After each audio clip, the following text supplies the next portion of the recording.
What's up, man? My brother in the building. How you feeling, my brother? Man, I'm feeling righteous, man. Listen, the Dallas Cowboys play a football game today, man. Life is amazing. I ain't got no complaints, man. I'm just happy to see us go out here and get this W. Yeah, nice little test coming. Nice little old test. Yes, indeed. Is this season dependent? To an extent, by the numbers, yeah, you sort of need this game to stay afloat, and you're getting a lot of help right now. There's some teams that have the tiebreaker against you losing. The Panthers are getting the eyebrows beat off their ass right now. The Chicago Bears are choking against Tyler Huntley-led Ravens team, so they're down double digits that time I checked that game. So some of the teams ahead of you in the playoff standings, in the playoff race, are losing. So if you get to 4-3-1, which you're very capable of doing with this high-powered offense and just a couple random stops from your defense, you're in good shape. You'll be playing a 2-5 Cardinals team coming into Dallas, even though you haven't fared too well against Kyler Murray and the Cardinals in the past. It's still a game that you should be able to win. So you can set yourself up nicely. If the Dallas Cowboys find a way, only that matters right now is to find a way to get to 5-3-1 before the bye. Right. That is it. If you're at 5-3-1 at the bye, and then you'll be going on the road to play with over 7 days rest against a lowly Raiders team, you set yourself up for the back end of your schedule. And it looked crazy before games were played, but when you look at the back end of their schedule, Chargers look beatable. I'm not saying they're bad, but they look beatable. Vikings look very underwhelming. You already done beat the brakes off of the Commanders, and whatever injury concerns they have, they're still going to be a middling defense by the time they get there. Like the Giants, one of your last games as well. So if you can get to 6 wins, before you get to the last 4 games of the season, you very well have set yourself up to go in and win at least double-digit games on the season. Like 10-6-1 might be able to get you in, or 11-5-1 should be able to get you into the postseason. But you got to get to the 6 wins prior to that. These next 3 games are important as hell, because there's no guarantee that you beat the Chiefs. Right now they're playing good football. Pat done played himself back into being the MVP favorite and shit. What? Yeah, like if you look at his numbers, they're not bad. His numbers ain't bad at all. Yeah, that's Pat. It's Pat. Yeah, Pat and Dak. Pat and Dak, them dudes go put up numbers. They quarterbacks, bro. Like, I know people hate on Dak, but man, no, them dudes is quarterbacks, dog. Yeah, so real quick, they go play that football, and then it's scary because the game also go slow down for Pat Mahomes too. That's what it is. So this stream is brought to you by Sleeper Out. Go for a Hail Mary on Sleeper Picks and win up to 100 times your money. Use promo code BCS and Sleeper will 100% match your first deposit up to $100 instantly. So, man, obviously, one of the things that's obviously been going around is that Jay Glazer, right? Mm-hmm. So I'm pretty sure you heard it. So let's talk about that real quick. Pull it up. Oh, I'm gonna need you to talk for me. Oh, it's in there. Yeah, man. Yeah, listen, I got you. My dog. Let me click through. Go for it. Yeah, I got it right here. My dog.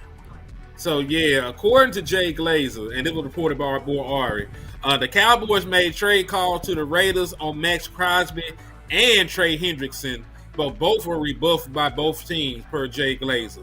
Dallas is in the market for defense. So I'll elaborate on this, because there's something else that I included in there that you may not have seen yet. Stephen Jones confirmed we called all 31 teams in the National Football League, just to gauge who was available, what you want. Like, he called it doing his due diligence. So Jerry Jones may say we don't ever pick up the phone with the rule. Steve said, "No, we call people every year. We call them every motherfucking year. The gauge and see what they want and see if something sound enticing. Because listen, you did like 7 trades this last off season. Ain't no way 7 people called you. You called them people and engaged on, what they wanted. You wanted to move something. Because you trade for Kyer Elam, you traded for Kenneth Murray, you traded for what's my boy that got the nickname Bazooka Joe, the quarterback. Like the Dallas Cowboys, don't let Jerry Jones hit us out here trying to finesse y'all. They call people all the time. The issue is they usually would get out the phone calls without getting something done. Now I understand that Trey Hendrickson, like they beating the shit out the Jets. And me and you had this conversation before when it came to you know what I'm saying? Like they are a team that value, the opportunity to compete with Joe Burrow. Joe Burrow will be back. He'll give them 5 or 6 games, and they just got to survive until he come back. They're going to be sitting right at 500. That is a division that is wide open. The leader of that division is the Pittsburgh Steelers, who they already beat head to head with their backup quarterback Joe Flacco. So they feel like they can still compete. And remember, almost 12% of Super Bowl winners have been wild card teams. They got a punch of chance. They can get into the dance, anything can happen. Right? Aaron Rodgers' one Super Bowl run was as a wild card team. Because people forget the Chicago Bears won the division that year. Right? You talk about the Giants when they went on their fabled run in 2007. They were a wild card team. The Dallas Cowboys were 13-3 and won the division. And they went on the road and got hot. So teams that believe in their quarterback and think they got the personnel, they just want to get into the dance. If they can get into the playoff, they think they can make something happen. And I don't blame it. Because we're sitting here holding on for hope our damn selves. So I can't blame another team for having the same kind of positivity going forward. You know what I mean? Yeah. And to go back to what we was talking about with these edge rushers, because I want to stay focused on that just for a second. Mm-hmm. To interpret what this means, it's a couple of things. Rebuff. I'm gonna look it up.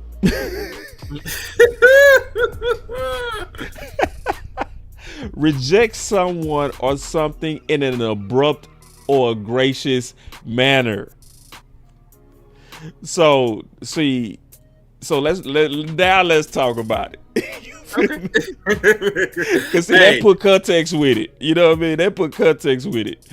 So Dallas called and basically the Raiders and the Biggers was like, hold on, let me hit my button. Oh hell no. Hell no. So we want to put this in context for everybody, what this is really saying. Like they need to stop using all the big words. Rebuff. No, say it how it happened. That basically both teams said, oh hell no. Right. Yeah. Which I understand. To add context to the Max Crosby one, they said that they respect Max. Because if Max wanted to get traded, they would let him get traded. From what they're saying, they're saying that Max don't want to go nowhere. This is my opinion on that. No, God. Oh hell no. No. I don't believe it for 1 second. You didn't do all that following all these Dallas Cowboys when the rumors first start coming out. You already winked at me, girl. You can't act like no. You done showed me the leg. You been playing with your hair, talking to me. You can't act like you don't like me, baby. You can't do that. Am I right? Yeah. Hey, Jets back in it. They just scored a huge touchdown run with Breece Hall. It's 38-31. They are dropping points in this bitch. Man, we need them boys to beat them boys, bro. We need this to be the Jets' first dub, bro. Listen, for anybody that want an edge rusher, you are going for the Jets right now, bro. Because they go keep doing all that all rebuff stuff. They go, we're cool. We don't need. No. We're not looking to trade. And then how you gonna act like you ain't looking? I ain't buying it. I don't believe it. Listen, y'all. Listen. It doesn't make sense for you to have a player on a 1-year contract, but then act like you're committed to him. See, this is what Jerry's talking about when he's talking about they be playing games, man. This is exactly what he be talking about. So, this is something while we waiting on everybody to come back that I want to talk about.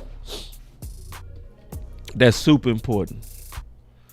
And what I'm looking for this week, and actually right now. Before Overshawn comes back, it looks like you might be settled at linebacker. I don't think Sanborn played any defensive snaps. How would you assist that position right now? Yeah, again, you've been in transition for the last couple of weeks. I think I'll start with K9. I mean, just the way he's led the defense, whether it's calling the defenses with the green dot, doing all that stuff. We've talked in here about the extra meetings and the leadership that he's brought. Playing really, really well. The communication has gotten so much stronger and cleaner with him using his voice. Shamar James is a dynamic young player. The ability to make plays when he's out there, the ability to dissect things and run around and make plays. You saw us use him some with different blitz packages last week. Both those guys are both very good blitzers. But as we all know, man, this is a business where next man up is real. And so I don't think anything's ever settled, and I've learned that along the way. And that's why you have great depth, and that's why you practice and you rotate and you cross-train guys, because at the end of the day, you never know when someone's number is going to get called. Yeah. So we heard a lot in that clip. I was going to actually do a video on that clip because that clip was super important. And I think that clip is underratedly important because one of the things that they talked about in that clip was the changing that came from Kenneth Murray. Right, and the leadership that came from Kenneth Murray. And to me, to be all the way honest, that also should be an indictment on Eberflus, in my opinion. Because why was you staying with Sanborn so long when he had no experience being the middle and he had no experience being the leader of men? So, my boy Hen back, I want to throw out something before we get into some of your other topics. Talk to me. Is the importance of these linebackers today, bro, because the linebackers, in my opinion, got to close the door in terms of competition. They got to close the door on talk. They need to close the door, because they showed up last week, but they need to put a stamp on this game. Don't even look at us as if we are the problem. You know what I'm saying? I've huddled up everybody. Saying as if I'm Murray. I'd have huddled up everybody. We communicating better. Go look at somebody else. There's 1,000 of you. I said close them doors. Ushers, close the doors. Well, Jack Sanborn is out today, so if they want to go out here and solidify themselves, now's the opportunity. Yeah, because they could trade for one. Yeah, remember they were linking the Dallas Cowboys to Logan Wilson or some Logan Wilson, yep. And they'll sell Logan like he the answer we've been needing, and people be like Logan. Bro, we don't need no motherfucking Logan, bro. Well, they better go out here and play then. That's what I'm saying. Yeah, they gotta shut the door. They have to close the door, bro. For real. Mm-hmm. Did you ever get a chance to look at Logan film? Is he still a decent linebacker, or has age caught up to him? Because I used to like Logan. Yeah, see, and I don't want to get hyped up on Logan, bro, because from what I've been hearing, I mean, he lost his job, so there's a reason that he's available. Go ahead and explain that, bro. Nah, so the Cincinnati Bengals are going with a rookie over Logan Wilson, and it was surprising to a lot of people because Logan Wilson is a captain on that football team. Same way that we've been wanting Donovan Wilson set down. They love him in the locker room. He's a great professional. He was a good player at one point. Had 5 straight seasons of over 100 tackles. So, he wasn't a bad player by any stretch of the imagination. It's just maybe he's been injured. Maybe his play has declined. Maybe, different things have happened. But he's 29 years old. He's been in the league since 2020. So it's not like he's a spring chicken anymore. You know what I'm saying? There's a lot of contact over the years, man. Not everybody has a 13, 14, 15-year career in the National Football League. Some folks have a good 6, 7 years and it's over with. You know what I'm saying? Mm-hmm. That's why folks be like, NFL stands for not for long. And that might be the case with Logan Wilson. He might have just lost a step. He may not be the same player. Or just got beat out. Yeah. Now, on the flip side, just because he lost his job over there, don't mean he can't come over here and win a job. Because that's why I do want to look at the film, because the rookie behind him might have been gangster. Yeah, he could still be better than everything we got. So right. Those are the things I want to have like conversations about. Like I got to at least put my eyes on before I say no. I just don't feel like, man, linebacker is like our major issue, like people selling it. Yeah. Amp, how you living, man? I'm living, dog. I'm living. I'm here. First and foremost, before we get to talking about football, I got to take care of business first. First and foremost, I want to appreciate Boss Cowboy. I want to appreciate Henny while y'all two are on live. I appreciate y'all. I appreciate Dallas Cowboy Nation, the community. I appreciate y'all's thoughts. I appreciate your prayers. The last 365 has been real treacherous for Amp, especially on the anniversary of the day that my wife notified me that she had a lump on her breast, unfortunately. So I was in a car accident on Monday evening. While I was at work, I lost consciousness behind the wheel. I crossed the middle line and I struck another vehicle. I did not regain consciousness, y'all, until I was in the back of an ambulance. Thankfully, thank God, the God that I serve, that I was able to walk away from that hospital on Monday evening. So your boy is here. I'm locked and loaded.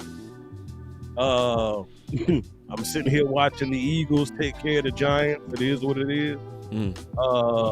But your Dallas Cowboys got some football today, y'all. And we gonna be tested. Yeah, man. Glad you're alive, bro. Amen. I don't want to just kind of brush over that, bro. That's big. You know what I'm saying? Big. Appreciate it. My boy could have been dead, y'all. Real talk. And he saw the accident. So, like, his employer was able to pull up the cameras. I can't imagine seeing that, bro. So, thank God you're alive, bro. It almost make me emotional. Be like, damn, my boy could have been dead, bro. Yeah, real talk. Yeah, like, for real. That's like, and we love you, bro. You one of ours, bro. Like, you my dog, like a friend. You know what I'm saying? This ain't even no content stuff. This is, I talk to my boy Amp outside of football. We talk about life, you know, for real. That part. So, I'm glad you straight, bro. I'm just sick of the devil playing with you, man. He's starting to piss me off. You know what I mean? All the devil is doing is letting me know that God has a special call on my life. That's all he doing. Yeah. The people that the devil don't really bother, he don't bother them because honestly, he feel like he already got them. Yeah. But the folks who he poking at, he prodding at, he jigging at, it's because he wants you, because you hold value. And that's, my eyes are being open throughout the situation. I know that I have value. I know that this ain't about Amp. This is about others. This is about other people who need help, other people who need encouragement, other people who have been jigged at. You know what I'm saying? But guess what? We hold our head up. We continue to say our prayers. We continue to press forward. At the end of the day, look, as much as I call for our team to be physical and to be gritty, there's a level of physicalness and grittiness that I have to display when it comes to life in general. You know what I'm saying? Inside of the house, I have a wife and 2 children who are watching daddy to understand how daddy deals with life's obstacles. You know what I'm saying? We can't expect these players to go out here and do nothing that we ain't doing on our own. So guess what? When I say I want to see grit, when I say I want to see toughness, I ain't asking for nothing that I ain't already given y'all. Amen. Yeah. And let me tell y'all, don't be like Amp. Be like Amp and don't be like Amp. This is what I mean by that. Men, we be tripping sometimes. I'm be honest with you, we be tripping. You know, this man walked out the hospital. I took the straps off, the monitors off, peel them suckers up. Here you go. And see, I get it, man. I get it. See, you know why he did it though? This is why I say be like Amp and don't be like Amp. That's that man in us that we if I still gotta do it. Mm-hmm. Don't matter what I'm going through. I'm the man of the house. People depending on me. Get this stuff off of me. I gotta get to work. That's it. That part be like Amp, but don't be like where he actually walks out the hospital. But disclaimer. The following morning, I did go back to the doctor and get fully checked. That's where you be like Amp. Be like Amp. That part. I did go get checked, but that night I didn't want my wife out late. I didn't want my aunt out late who came to look at the kids. I didn't want them up late. They had school the next morning, so I would just be in a daddy. You know what I'm saying? And then I put them first, and I checked out about myself the next day. So, yes, I'm here. I'm alive. I'm well. We had a party yesterday celebrating all the October birthdays in the family. It's like 12 of them. We had one big sheet cake for everybody. That's what we did. We ate good. And then guess what? We went to sleep and we got up and we went to church this morning. We did our thizzle. You know what I'm saying? So we're here. I'm live. I'm in the flesh. I want to talk ball like I told y'all. Cowboys content for Amp. I don't know about y'all. Therapy. It's therapy. I feel you. It's therapy at all of us. You gotta hear that music? You know what I'm saying? Do you hear the music? Man, we vibe it. We vibe. Yeah, we always go vibe. Therapy. It's therapy, bro. It's therapy for all of us. I want to say one more thing to the men, just real quick. And I got love for the women, but I want to say this to the men. My men, my brothers, rest is good. Yeah. As much as we be feeling like we got to go make it happen, remember that you also make it happen when you let that body recover. And I'm not saying that's what happened to Em. I'm not saying that. I'm just throwing out some wisdom. Because some of us, we get so driven to make sure we meeting all the deadlines, the birthdays, the Christmas, the bills and all of that. And that's why men die faster than women. It's another daddy has joined the chat, y'all. Another husband has joined the chat.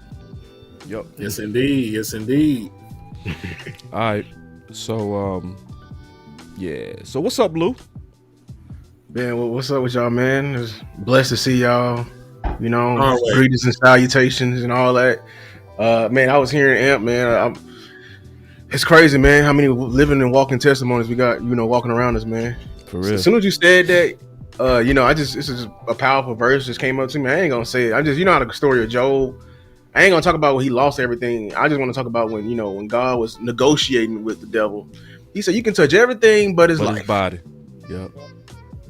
You know what I'm saying? So that just lets you know, like, who's in control. He can come and mess with you and everything like that. But if the Lord said it, it will be done. You know what I'm saying? I hate that Philly winning right now. Hey, the Jets are up. Yes. Joe Flacco got hurt and Trey Henderson got hurt. Oh, Lord. Ooh. Henderson is hurt? Like, he hurt? Yeah. No. He got knocked out of the game. He got knocked out of the game earlier. Knocked out? He got knocked out of the game earlier. Yeah. Man, our luck is trash. Well, I put it like this. That just means we supposed to step up with our own guys. That's what it's coming down to, bro. And we was wrong. I'm gonna make a video on that too. Donovan Izaraku. Hey, I know this ain't something folks talk about. Donovan Izaraku up to this point had a better rookie year than Abdul Carter by pressure, sacks, everything else under the sun. Folks don't think that shit, but they just go to show you the kind of expectation we put on that young man coming out. And then my boy Tyrone Church said, "Boss, I still want Bradley Chubb and Michael Fitzpatrick." 2-for-1 deal ain't bad though, because that would even if you don't think Bradley Chubb is that much of an improvement over what we have, Minkah Fitzpatrick is so much better than every safety we have is worth the move by itself. So if it took one pick to get both of them, I'd be down for that. You know what I'm saying? If it took like we ain't got a third.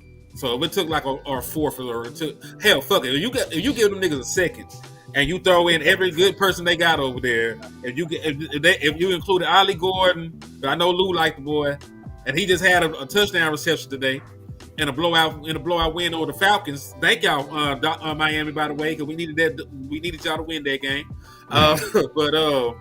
Yeah, right. If you included Ollie Gordon, Bradley Chubb, and Minka Fitzpatrick for like a second round pick, I'd do that shit. And then do me a favor, keep an eye on what happened to Trey. Niggas is hip. Because he had missed the last game with a hip. He tried to go and he went down with the same hip, if I'm not mistaken. Speaking of injuries, did you see what they said about our Trey? The other knee? Yeah. Do you have one of them clips? It's in there somewhere. Because it was really Ed responding to somebody. Because Ed tried to clear it up. He like, no, we're not saying that he didn't take his rehab seriously. We're saying his knee is bad, so his other leg overcompensates. That happens. Because I'm a living testimony to that. Because my other ACL blew out, after I tore my other one to rehab from that, and I was back out trying to run and be athletic and shit. It takes time. It takes time to build your strength back up. But I don't see it, bro. I don't see your clip. It's in here somewhere. Let me see. If not, then I'll just put it in the chat box real quick. Okay. No, it is here. That's on me. So the knee, he refused, because Ed, and salute to Ed for that. He had to shoot that shit down real quick. Hold on, I got a super chat, bro, before you go. Go ahead. My girl Queen. She said, the exact same thing happened to me. My Cadillac SUV flipped 3 times and hit the median. I walked away without even a scratch. Thank God you all right. Boy, I'm telling y'all, make a boy emotional over here, boy. Y'all keep giving these testimonies, bro. I swear, man. People ain't supposed to walk away from stuff like that. You see, it make me almost emotional because I ain't tell people, but that almost happened to me. I almost died, man, about 3 months ago. Yep. I ain't tell nobody, but I had a car accident too, man. Yeah, bro, I almost died for real, and walked away without a scratch, bro, for real. It's a blessing. And I ain't tell nobody, bro. I just kept it to the homies, Just, yeah, man. So thankful y'all still here, man. You know what I'm saying? For real, bro. Like, tell the story. I didn't never tell nobody like publicly that. I think I may have told people privately, like Amp and Lou. You told Hen, but I ain't tell like the public. The world, yeah. I just kept moving. Yeah, bro. Like I fainted, bro. Yeah. And it was because I ate something bad. Yep. I ate something bad, and my sister explained to me that when you vomit, sometimes it can hit your. She called it. It's an artery in your neck, and it can make you like it can take the oxygen away from your brain when you starting to gag. From throwing up, and she said it's rare, but it happens, and it said it happened to you while you was driving. And I fainted while going 70 miles an hour, bro. Shit. On the highway, dog. Woke up without a scratch. On the median. I was on the highway and I woke up on the median, bro. My car went over and I didn't have a scratch on me, bro. And I just got out that car and I just said, man. I said, man, God done protected me, bro. Yeah, it is. And I went to that same area the next week just to see where I was. I passed 2 layers of concrete, and it was a small opening in the grass, and I was fainted at the wheel, bro. and my car was driving itself. Wow. Real talk. Wow. So it do make me emotional, bro. I ain't gonna lie. Just looking Jets at won. The Jets won. Woo! I needed that. Yeah. Yes. Now, so the next news we need is we need to know if Trey okay. That's the next thing we need to know. Once we know that, then we good. Yeah, we gonna be good. Yeah. Man.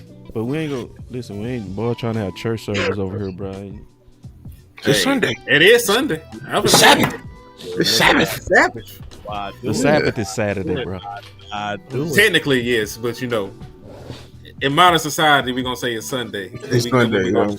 I will do it. I will do it. Yo, hey, I want y'all thoughts. Marquise Bell and Elijah Clark are starting at safety today. Did you bring that slide? You got the slide? Or is that just you? If not, then I'm going to. Don't worry about it. We ain't just talk about it. We ain't got it. I'll put it in the chat. I'll put it in the chat. You can just pull it up. Okay. Yeah. More than one way to skin a cat. We'll finesse it. Yeah, it is. So yeah, I'm gonna put it in. It's gonna be in your personal one. Bet. You got a super chat, big homie? I do. Yep, from Big Roll 89, a $2 holla. He said that's God's protection. Sure live. Blessings every day. Boy, yeah, man. Tell you. Look, Amen. It's a gift. That's why we call the day the present, y'all. Amen. It is a gift. So guess what? Before them feet hit that floor in the morning, just go ahead and say thank you. Just go ahead and say thank you. Mm-hmm. Uh-oh, we got the homie Joe Tranchina in from Italy. What's up, Joe? My guy. Italy. Yeah, I'm messing with it. I'm interested to see we got two young guys starting at safety. DJ Clark and said Marquise Bell.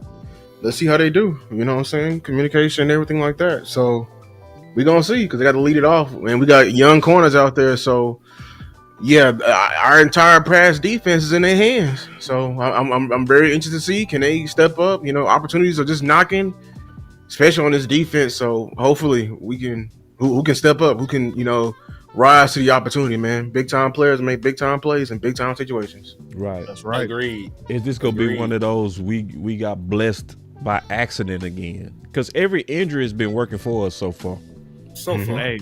Because listen, the Jack Sanborn injury is allowing Shamar James to start again. He's going to remain in the starting lineup. And Elijah Clark was somebody that hooped. He played good football. In preseason and in training camp. So I'm interested to see what he can do. We already know what Marquise Bell is. Like we like Marquise Bell so much we started him at linebacker 1 year. So I have no doubt in my mind that he can play football and probably make some plays that Donald can't make. So we'll see if we keep getting blessed. You know what I'm saying? We'll see if stuff is going to continue to work in our favor. But this going to be a tough test, man. This is a very good defense, and they got a couple weapons over there. Now, this ain't one of the better offenses that we played. We played way better offenses before. I just need the defense not to make them look incredible. You know what I mean? Like I don't need the kind of game that what my boy name is that got benched. Russ. I don't need a Russell Wilson turn back the clock game to happen. I don't need Bo Nix to look like Peyton Manning with the Broncos. He need to look like he need to look like Tim Tebow. That's the Bronco quarterback he need to resemble this game. I like it. Yeah, and I think we got to give a shout out to Will McClay and his staff too, bro. Like real talk, because people don't give the Dallas Cowboys no mercy for eye injuries. But we went through a ton of injuries on the early part of the season. They just now starting to come back, and when we lose people, our depth stepping up. That's saying a lot about the personnel, bro. Like, I know Will McClay, he trash Cloaky. Wait. Wait. Like, man, these stuff be coming through. We are truly at the crux of draft and develop. Like for real. We're slaves to it, unfortunately. Yeah. I'm glad they finally starting to mix in free agency, because think about it. We've been 12-5 teams with our hand behind our back with our guys, right?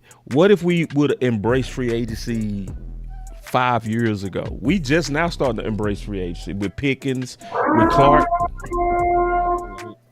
What's up, Tate? Yeah. What if we would have been embraced that, man? Yeah. We'd probably be way better off. Yeah. Hey, real quick, smoke one for you. I saw it too. I was scratching my head over here as well. Mm-hmm. Smoke one said Jalen Hurts was 15 of 20 for 179 yards and 4 touchdowns. He got the LFG trophy. Really? LOL. Come on, y'all. Like, really? I was wondering the same thing. I'm like, boy, you can throw for under 200 and get the Let's Effing Go trophy for the day. Yeah. 4 touchdowns did it. Yeah, I mean, you know, it is. I know. Yeah, I mean, we can't. I mean, we complain every week.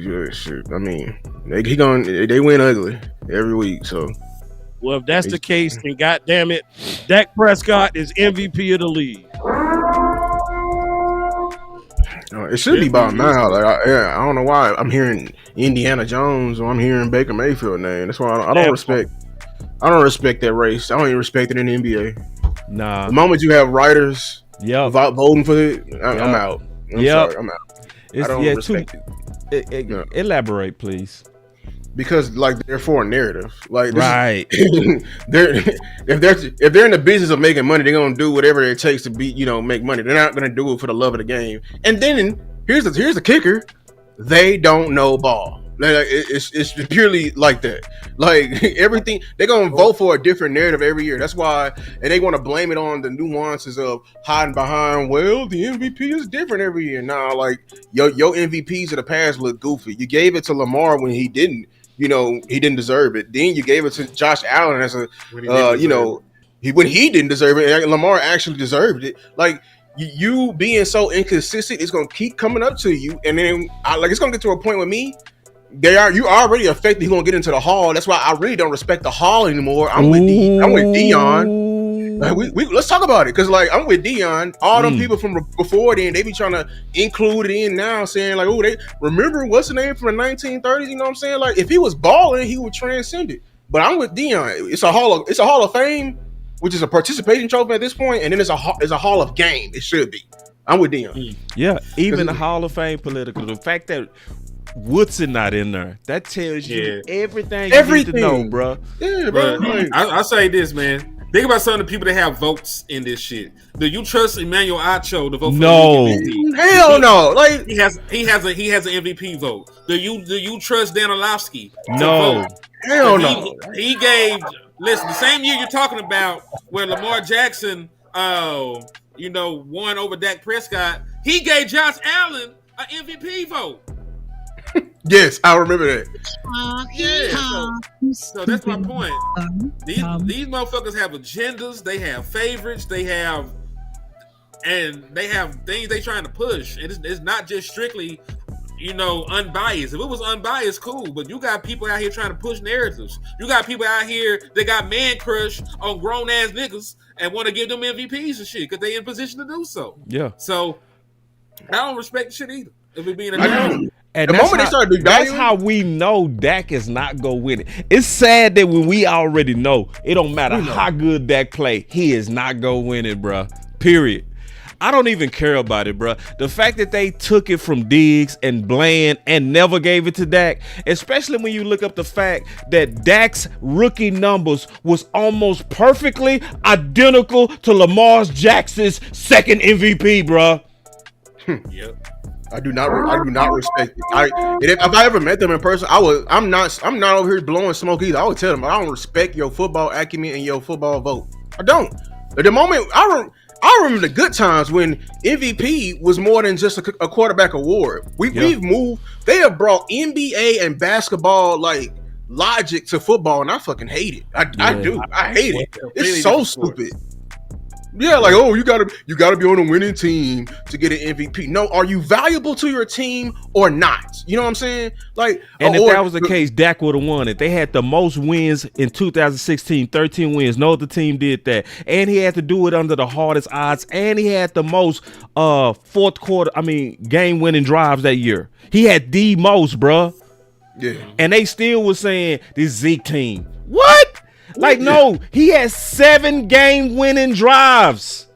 And I see Daniel Jones' name. Shout out to Daniel Jones, but we know that's Jonathan Taylor. Jonathan Taylor. Y'all mentioning stupid ass Jared Goff. Shout out to Jared Goff, but that run game is going crazy over. That run game is making it easier for everybody over there. Bro. Jameer Gibbs, man. So like, bro, I don't respect care about that, bro. We need to win the Super Bowl because it's too much capitalism. Super Bowl MVP only that matters at this point. That's it. Yep. Yep. That's how I feel. Same thing with basketball. Finals MVP. Yeah, let's go out there and go crazy, man. And listen, like I was saying, I don't know if you heard us coming in here. We got to win the next 3 games because if you get to 6-3. You know what I'm saying? Because you got this game against the Broncos. You got next week against Kyler Murray and them. And then you go on a bye, and then you come out and you play the Raiders, who are struggling mightily. If you get to 6-3 and you look at the back end of our schedule, I'm not scared of the Vikings no more. I'm not scared of the Chargers no more. We're going to play now that when we play the Giants again, they're going to be without Cam Scatterboo. Real quick, prayers up to Cam Scatterboo, man. He had a Dak Prescott injury. His ankle turned the other direction, man. So I pray for a speedy recovery. I hope, because he had an 18-yard touchdown this game, you know what I'm saying, out the backfield. So he was somebody that was critical of coming out. He was having a great rookie season, and I hate to see him go down. I seen a Eagles fan saying that they need to build a statue for their linebacker for not coming out for the season. You a piece of shit. Yeah, I hope you never have anything good in your life, and I bet your mama regrets not swallowing your stupid ass. But outside of that, man, I pray that the boy have a speedy recovery. But point being, like when you play the Giants again, they're gonna be that they started running back and Malik Nabels. You already beaten the Commanders, so there's like 5, 6 winnable games at the back end of your schedule now. Because remember, they were talking crazy about they running a gauntlet. Them teams look sorry as hell now. When you look them in the light, they look real fugazi. So get the 6 wins. You can get the 6 wins before you play the Eagles and the Chiefs again, and that little tough stretch. You can still probably win 11, 12 games this season if you get the wins now. So this is very important. Real quick, I want to just do this because this panel deserves it. For real. This panel deserves it, bro. This is an extremely dope panel, bro. I just enjoy the fact that we sit down. We don't plan these shows, bro. We just sit down. We don't have pre-recorded post-production, bro. And it be full of illustrations, proof. You know what I mean? We ready to go on the spot. On the spot, bro. I just like working with that boy good, man. I want to go back to something too. Y'all give me a chance to kind of finally show this illustration because it's been in my head a minute, and I was able to kind of finally do a presentation that kind of put it all together. Y'all give me 1 second to pull it up. Take your time. Yeah. Let me take it easy on my own back. Take it easy on my back. So I did a show about Stephen A, right? And I was talking about the genius of basically Stephen A and what he did. Because Stephen A was the person who actually pioneered cowboy hate. And it's what grew him. It's what really grew his wealth, and it's truly genius what he did. He was the first person that started saying, I don't have nothing but the Cowboys. It's those annoying ass fans, right? Yeah. And what was happening in the genius of it, just imagine the fact that we so big. And see, none of us know how this feel because we always been Cowboy fans. But imagine you this size and everybody else is way smaller than you. So even when you go to people's like stadiums, right, you are outnumbering them in their own stadiums. They are going to hate you. They're going to hate you.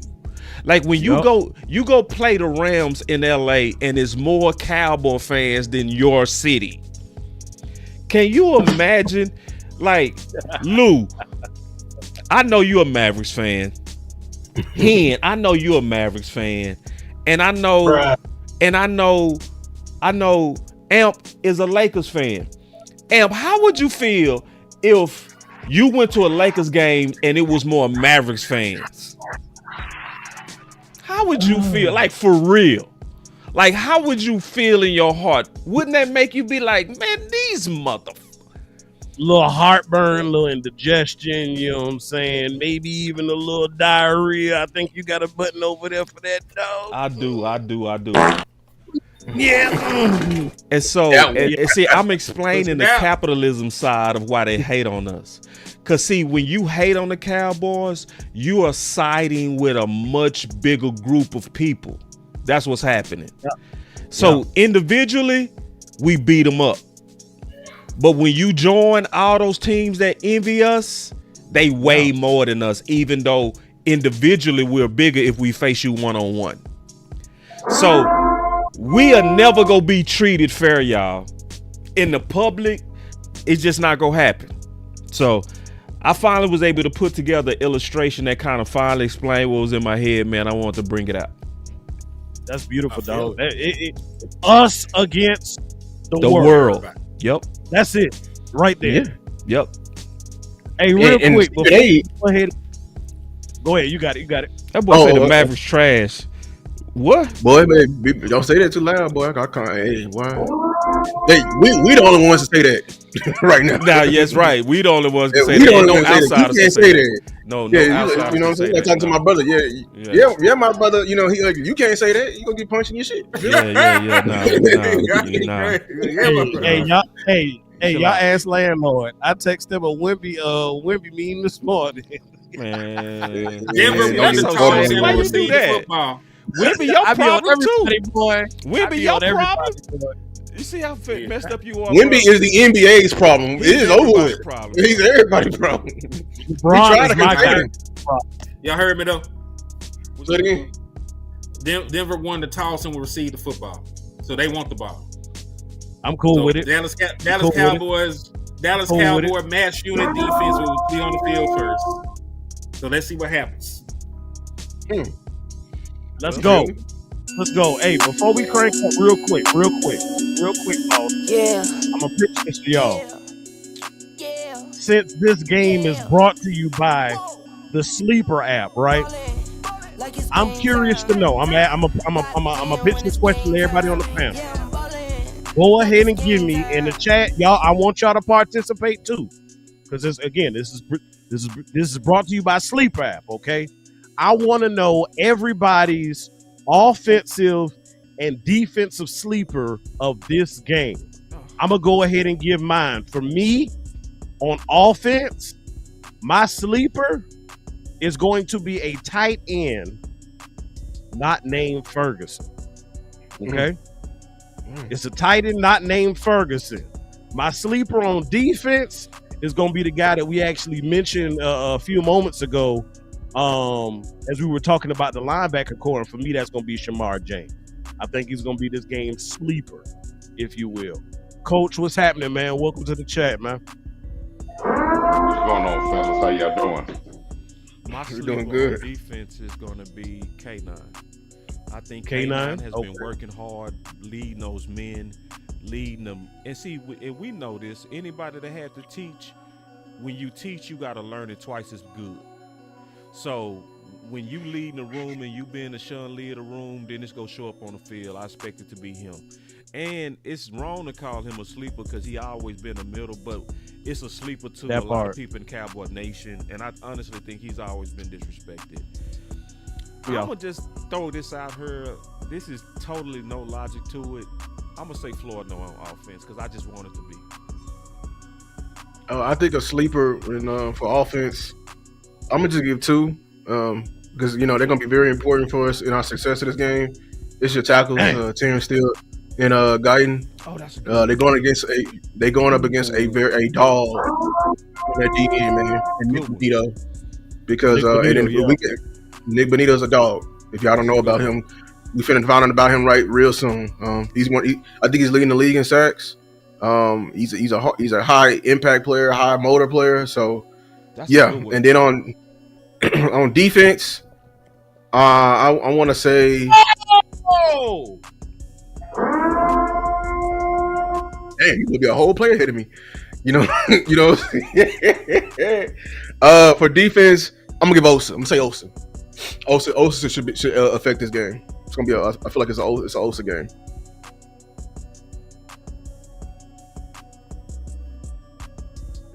Okay, I see now. What happened? Am I a whole play behind?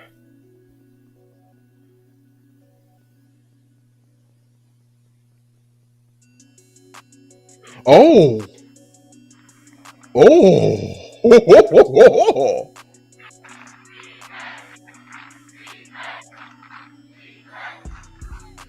That was a very inaccurate pass. He was open. Though? Whoa. That was inaccurate on him. Yeah, we'll take it. You pick why? Luck counts. That's that timing based system right there. You know what I'm saying? That because I know number 13, man, he ran open. But that's their RPO system right there. You know what I'm saying? He one read right there. That boy said they finna beautiful. Let Trayvon have it. Of course they are.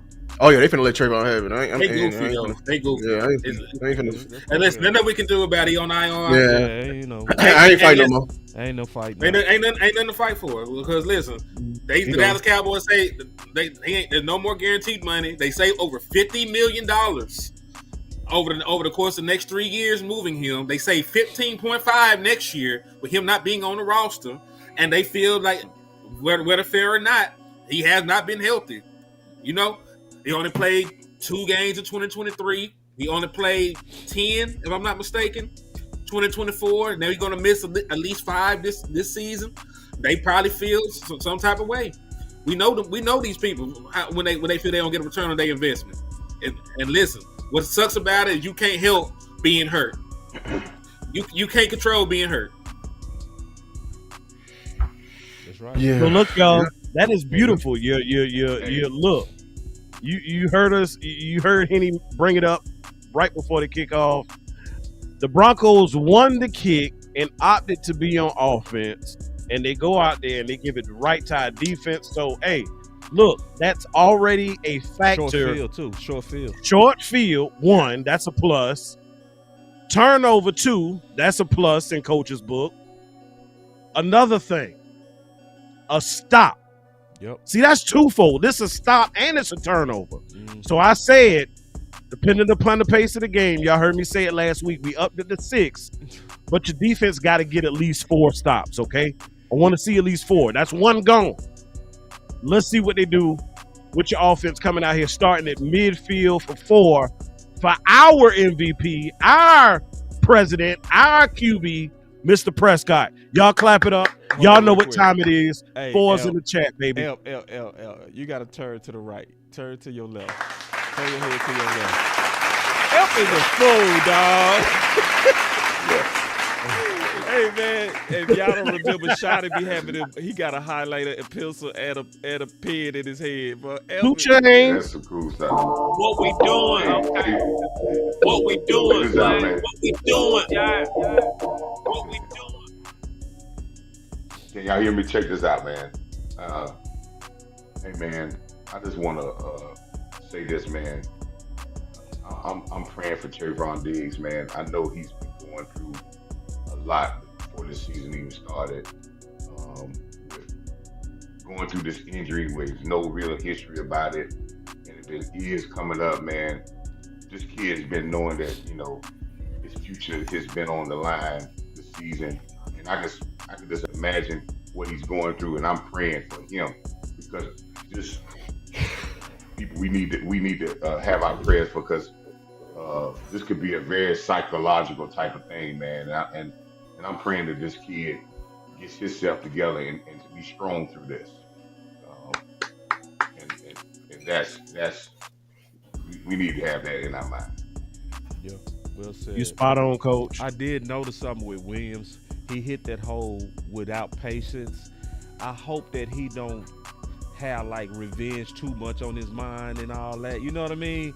That it blinds his ability. Game, Williams, bro. Play your game, bro. Calm and composed, bro. Like, you know what I'm saying? Like, Williams, you tell them you boys to strap up. They already know you ain't got nothing to prove to them, but they messed up. Y'all know what time it is. Good run by Williams too. Yeah, he running hard, boy. I tell you that. He finna get a video from me. Oh, is that Sedarian? Is that Sedarian? That ankle getting better? Ankle getting better? Oh my God! He looked gimpy last week.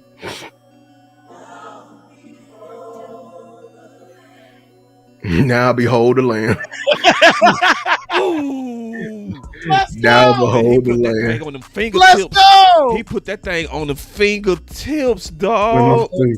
Uh-oh. Man, listen, man. You beat Denver, bro. If you beat Denver, bro, this is a big win, bro. This is a playoff win for me. This is a playoff win. This is listen, it's not easy to win in Denver, bro. It's not.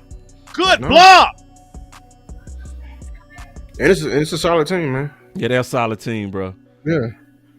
That boy Williams, boy, he look big back, big back, big back, big back.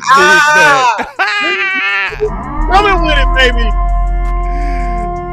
Hey, I'm gonna need that drop, bro. I'm gonna need you to send me that drop, bro. I'm gonna need that drop. That big bag. It's on YouTube. Yeah, big bag. Nah, he already got him cut up. I need big bag. I need that Pickens. I need that GP. Are you with me? I need all of it, bro. Dang! Oh, did y'all see that?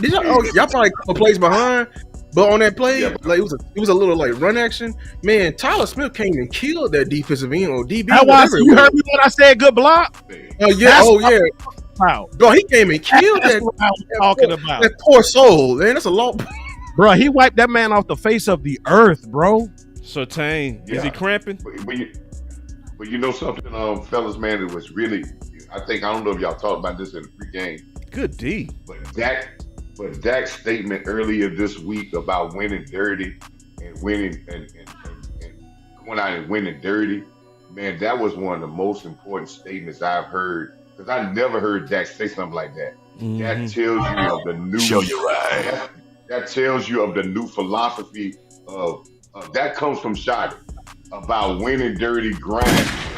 That, man, is a leadership statement. Yes, sir. That's a statement for your whole team that says you got to grind. You got to be able to win dirty. It's, we in the mid.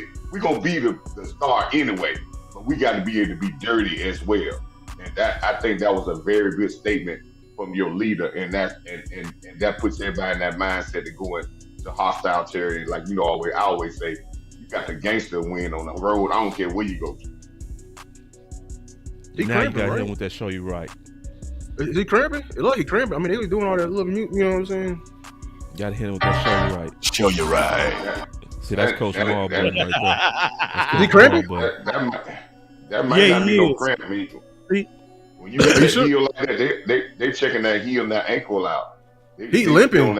I didn't see nothing with it. Ain't no cramp. Unless it's all internal. You know what I'm saying? Like he just landed the way he landed. Yeah. He landed on Pickens landed on his ankle. Pickens landed on his ankle. His ankle was down on the ground. Pickens landed on his ankle. It didn't look like it was a cramp because if it was a cramp, when they were stretching it out, they would have kept stretching it one way, but they was trying to like wiggle it out. You know what I'm saying? Like they were trying to feel it. Pickens landed on his ankle. When his ankle was down the ground, all his weight came down on his ankle. So it may be like a deep bone bruise of that ankle. That would have looked like, because that was like he wasn't turned, but when he came down his ankle, that can have a little sore spot of that ankle, because that's what they were checking out. This ain't no cramping. There ain't no cramping. This is somebody landing on your ankle. Yeah. When does the All 22 come out? A little over this game. Hours after. It'll be like 1 in the morning. Yeah, I'm gonna get up early because I'm gonna cut it up early. I'm gonna get it here. Yeah, I want to get ahead to this game. It's time. I'm trying to cook for him now. Man, listen. If people knew the work that boy, baby, it's work, boy. I swear, people. Yeah, I'm gonna get up at 2 today because I'm tired of like putting out bad quality like film when I be evaluating the whole game. It should be like it be blowing me. So I'm gonna get up and I'm gonna do it here before I leave. So let me ask y'all before they come back from the break. I'm gonna ask each one of y'all. You are the offensive coordinator of the Dallas Cowboys. It is 3rd and goal on the 1. What are you doing? Running the ball 2 times. I'm going for it on 4th down. Yeah, I agree with Coach. Run the ball. Yeah. Run it right at him. Yeah. Send a message. Make a statement early on. You got to make a statement early on because it's hard to pass. I don't know why people don't understand this. Most of the teams that are good in the red zone can run the ball effectively and get 1 or 2, 3 yards and run the ball. If you can't run the ball effectively in the red zone, most times those teams are not good in the red zone because it's harder to pass. There ain't no defensive backs ain't backing up. They ain't got to worry. The end line is a defender for them. So everything is windows are tight. Anybody know who that was on? Most times you. I don't know. Yeah, I'm just now seeing the flag. Tyler Smith. Now you pass it. No. It was Guyton. Guyton? Yeah, it was Guyton. He flinched. You got Benito in front of him? They killed my whole. Now you throw it, and now you go at Pickens. Yeah, do a play action. You know what I'm saying? Why you gotta score here, man? Bro? You should have went at Pickens, bro. Why you going at little CD, man? You go at Big Pickens down here, man. Or Flournoy. He was on the field too. Yeah, you go at your big Another target big body. down here. And he by himself, man. It's obvious he by himself. It's 1-on-1, bruh. Fuck, man. And we ran it towards the help. What are we trying to do? Fit it in there? Man, man, don't do no hero shit, man. Hero play calling, bro. Like Pickens is a number 1, bro. Throw it to him. That he was. Yeah, Surtain is out. He 1-on-1, bro. Yeah, Surtain is out. You always go with physics right there, bro. And he draw flags. He draw the most flags. Yep. Could have got a first set down. I don't like that, man. We got points, but bro, that was a turnover. You cash in them turnovers because those are like, you know what I'm saying? That's double wrecking. And that's a boost for your offense. And this gonna go down to the wire, bro. This ain't gonna be this is Denver. Kalen Carson is suited up. Yeah. They know that. This is damn, man.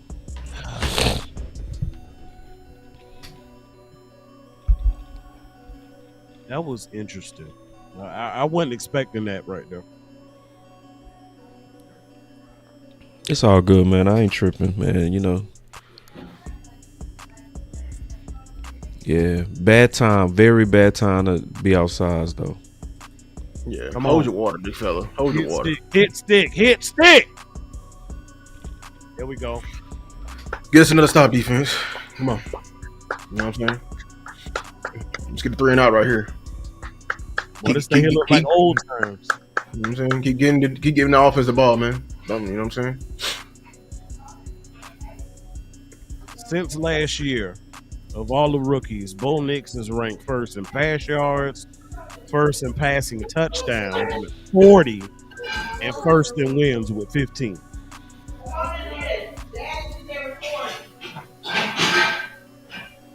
Yeah, I knew Bo Nix was gonna be a good quarterback, though. I wasn't down on Bo Nix like everybody. There you go. People be like tripping, like, man, why people just, draft people be having fatigue on people. They be like, they get, Yeah.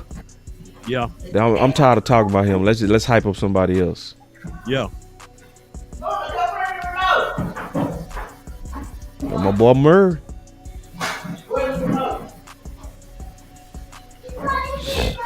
Okay. Come on. Step up. Bam, there you go. Where that's coming from? Okay. Okay. I'm gonna go give me something to eat, y'all. I'm hungry in the morning.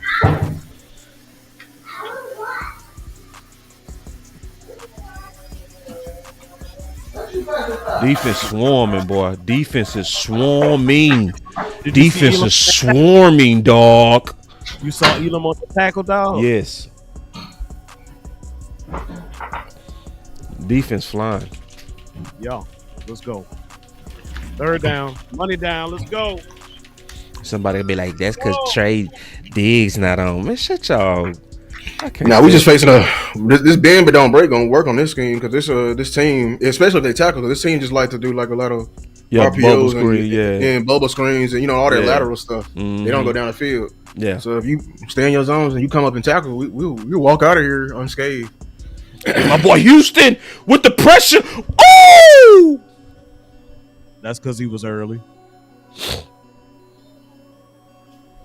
Well, man, that boy Houston, boy. You see he was a hair across the line. It didn't look like it. I mean, that blue line is fake. I know, but it didn't look like you. You will see it again. He was there. Mo Bill. Could have turned the blind out of that. Dang. Man. Nah, bro.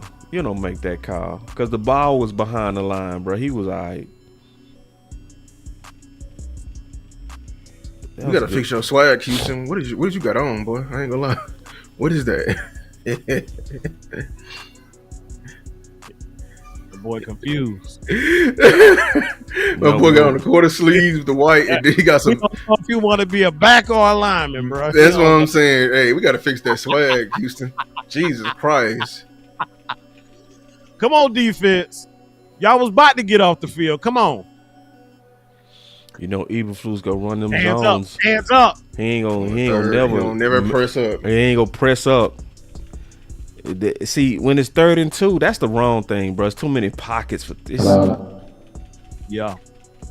You don't trust people, bro. I don't like he rushed Eberflus, 3. bro. Why are we rushing 3, bro? Oh my god.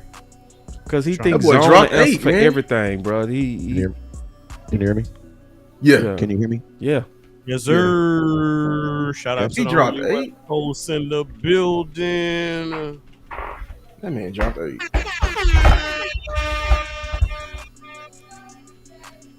Come on, get down. You gotta fix a DJ Clark. I know it's your first game too. Your swag look terrible too, man.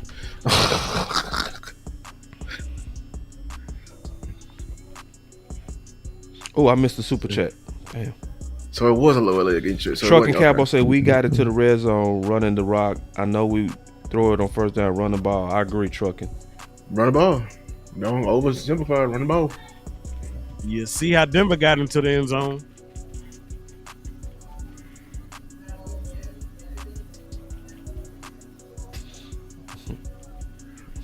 Yep. Oh, they scored? Yes, they did. That's my boy, RJ Harvey, too. I wanted him. That's y'all can hear me, right? Yep. I'm pretty sure y'all said it, like 5,000. I'm sorry about that. Hey, RJ that's my Harvey dog, too. He was moving like a damn running back. Yep. That's the thing. Sam almost got there. He almost got there, but he got around the corner before Sam did.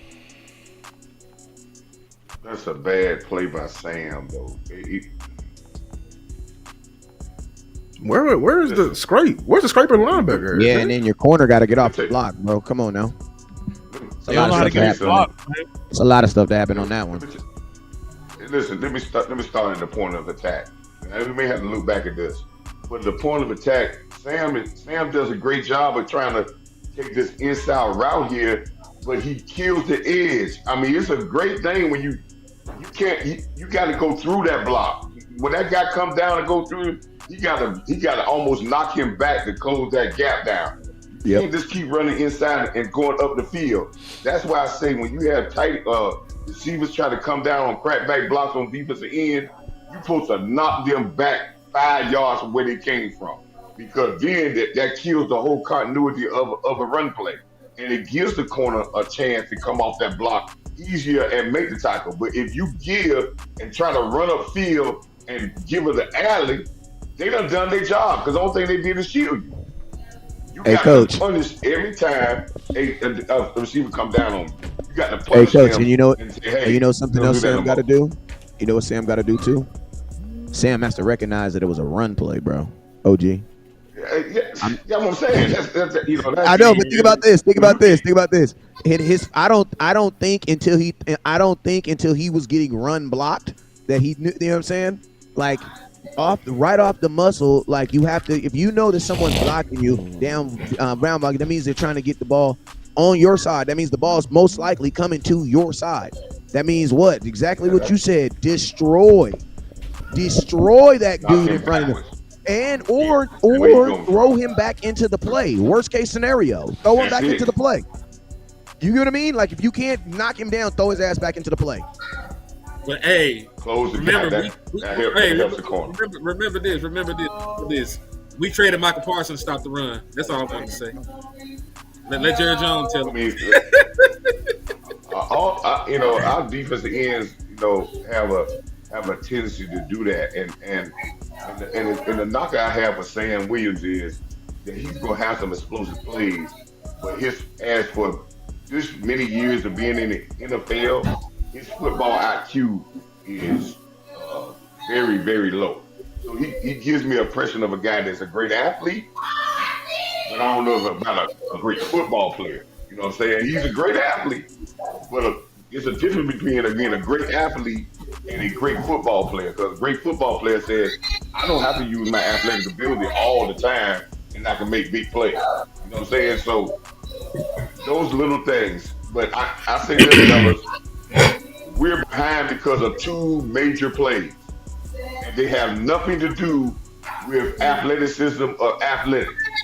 We jump off sides on a crucial 3rd down and 1 on the goal line. And then we line up off sides on a play that we could have got off the field. You cannot do those things in big games. That's a no-no. I just went to a college football game yesterday between two really good football teams that were supposed to be in their division. And the game got out of hand because one team did these exact same things early on that got them behind the 8 ball.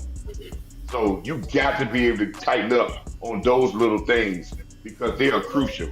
Because, we should have been first supposed to have a touchdown because I think we'd have got 1 yard. Then the second time, I think we would have had the ball back again with a touchdown lead. But like I said, giving the other team chances, that hurts. We going backwards again, y'all. Coming from the left side of the line again, you got a false start on Tyler Guyton. So it's going to be 2nd and 11 for your Cowboys.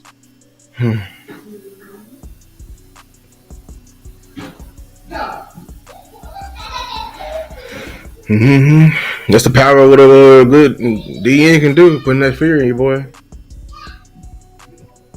Be patient, you'll get there. Yeah. Oh, shout out to another content creator, man. We got the Big Time Show in the chat. Salute. Salute Big Time, man. If y'all have not done so, he is definitely another content creator who is worth the look, worth the sub. Y'all go head on over there, man, if you have not done so already. Again, shout out to the Big Time Show. And then we also got another, y'all forgive me, we got another super chat. This one here is from Q-Dog, and he said, Boss and Amp. RJ Harvey was another running back we wanted, SMH. Yeah? Yeah, I wanted RJ Harvey. I love this film. I was feeling him too. I was too. Boy, UCF film was good. Appreciate the super chat, Q-Dog. Good spin. But he went early. He went like 3rd round. You know what I'm saying? He went early 3rd round. He did. Damn. Yep, just like that, another drive has come to a close. Dak Prescott takes his first sack on the day. Is giving it right back to Denver. Nick Bonito blew that play up. Yep. Good job. Damn, man. And you got a chip. So what you setting that wide for then? Guyton, if you're getting a chip. What you setting wide for? Yeah. You said it. You got a chip on that play, and it was a very good chip. Well, the first thing that I saw, like I said, is sometimes quick eye. For one, he got the chip. He slipped too, though. He slipped coming back inside. But like I said, you shouldn't have set up that wide to be able to. But once that foot slip, when you got a guy, he pushing you inside so you can get that guy. So again, man, these little small things, man, and they're the ones. It's not that they're playing much better than us. They got a big play. We got a big play. We didn't get a touchdown on our CD Lamb play, but they got their big play on their run play. But we're shooting ourselves in the foot with little small things. Yeah, the penalties is killing us. Pre-snap penalties, there's no way around it. Because listen, that pre-snap penalty on the goal line is the difference between 3 and 7. You don't think it was? You don't think even if they didn't get it on 3rd down, 4th and inches, you don't think they're gonna go for it? You know what I'm saying? Like we can't do it. We can't have shit like this happen.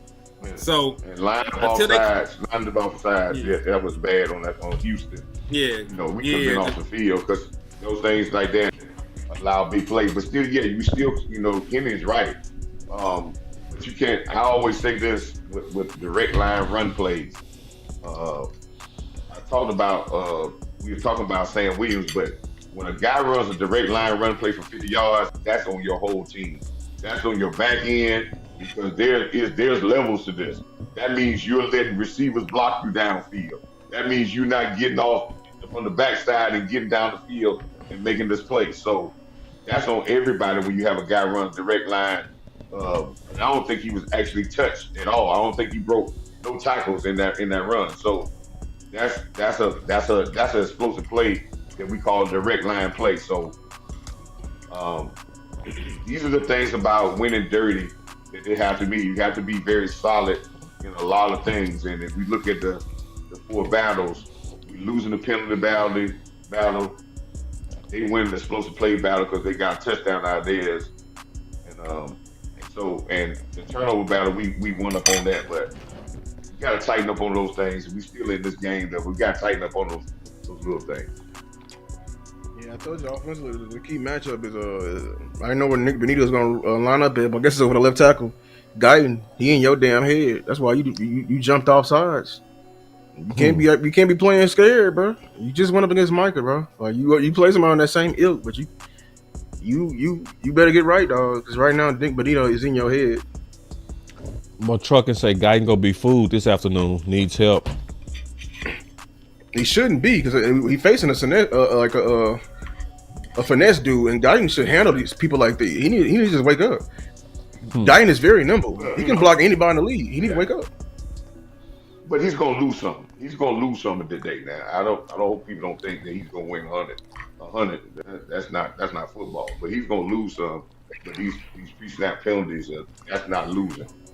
That's totally mental. So he's gonna lose some blocks. So I'm not upset when he loses a block because hey man, the other guy's a good football player.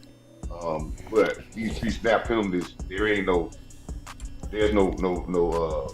recourse for that. So, but as I see Dak is talking to him, let's just get ourselves back together and get back into the game. And I need to see these Cowboys be able to grind like this. This is where you got to start to be able to redirect yourself. And because one thing I can tell you about the Sean Payton team, they're not going to quit and they're going to grind at you. So if you're not mentally tough, it's hard to beat a Payton type team. We giving up too much on this ground right now, though. I'm tell you that. All these cutback wings. Why we not there? Why we not there? Run game. My bad, run team. Yeah, man. Have you ever been watching a team do something and was like, dang, if my team could do that right there, well, what we're doing right now. Imagine if we would have went and traded for Jonathan Taylor. If we would have traded for Jonathan Taylor, you wouldn't even care if your team couldn't stop the run. It wouldn't even matter. Who cares? I don't care. I don't care if they can't stop the run. Elam, you got to kill that play, son. You outside there, you see the guy. And when you hesitate a little bit to go tackle him, then he gone. Then he gone. Eberflus over there getting old in the mug. Eberflus coaching. See, this is what we gonna see if Eberflus can coach or can he coach? You know what I'm saying? Come on, Eberflus. Get us out of here. Figure it out. Come on, man. You need to lean on the run game or offense. I'm telling you that right now. I mean, my question is this. I got four. Listen to me. Boss, he didn't coach before. Coach Marv, he didn't coach before. Lou, he gonna coach at some point. West Coast, I'm retired. Man, what y'all, I need to know, man. Coach Marv, give me one thing we can do with this team. I don't know. I want to know in this game right now. What can we do right now to help us with this running attack for the people? Because we keep complaining. What can we do? Give me one thing, Coach, that we can do with this team right now to help us stop the run. What can we do? Give me something. Okay, let me tell you.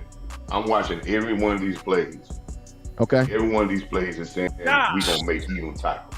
Get Sam off the field. Every last one of these plays. Every one of these plays is saying we're gonna make even tackle. You coming next? Yeah. Okay. Every one of these plays they say if he on backside force, we're gonna make him tackle. If he on front side, we're gonna make him tackle. If he doesn't want to tackle, we're gonna get whatever we want. Watch this now. Watch every play that they run is either gonna say that if he runs for it, we're gonna make him tackle. If he's on the outside, we're gonna throw a screen to that side. If he goes to the other side, we're gonna go that way. We're gonna make him tackle all day long. And if he doesn't, we're gonna get big plays. Oh my God! Hey y'all, if y'all haven't, look at this play again. The issue with your defense is communication. 1995. Because you got one of your linebackers running out to cover the back out of the backfield, but then you got the corner over there covering. You got two guys covering one person. And then you got the receiver in the middle of the field catches the ball in the end zone wide the hell open. And then I'm gonna tell you something else. Number 14. Number 14. Why are you trying to juke, bro? What is you doing? Right, just run through the guy right there. Yeah, bull rush him, bro. That's bull rush him, bro. Bull rush him. You're doing nothing. You are literally doing nothing. Huh? To answer your question, I was walking back. I heard it about what would I do to change this team. In this game right now. That means we can't go trade for no player because you can't trade for a player in the middle game. You know what I'm doing? Go ahead. You know what I'm doing? I am teaching everybody on my defense. You know what we're doing all next week? And honestly, yeah, but that won't help me right now. Right now, no. I need to know. I got you. Who's that? Somebody got their phone too close to the oh. Go ahead.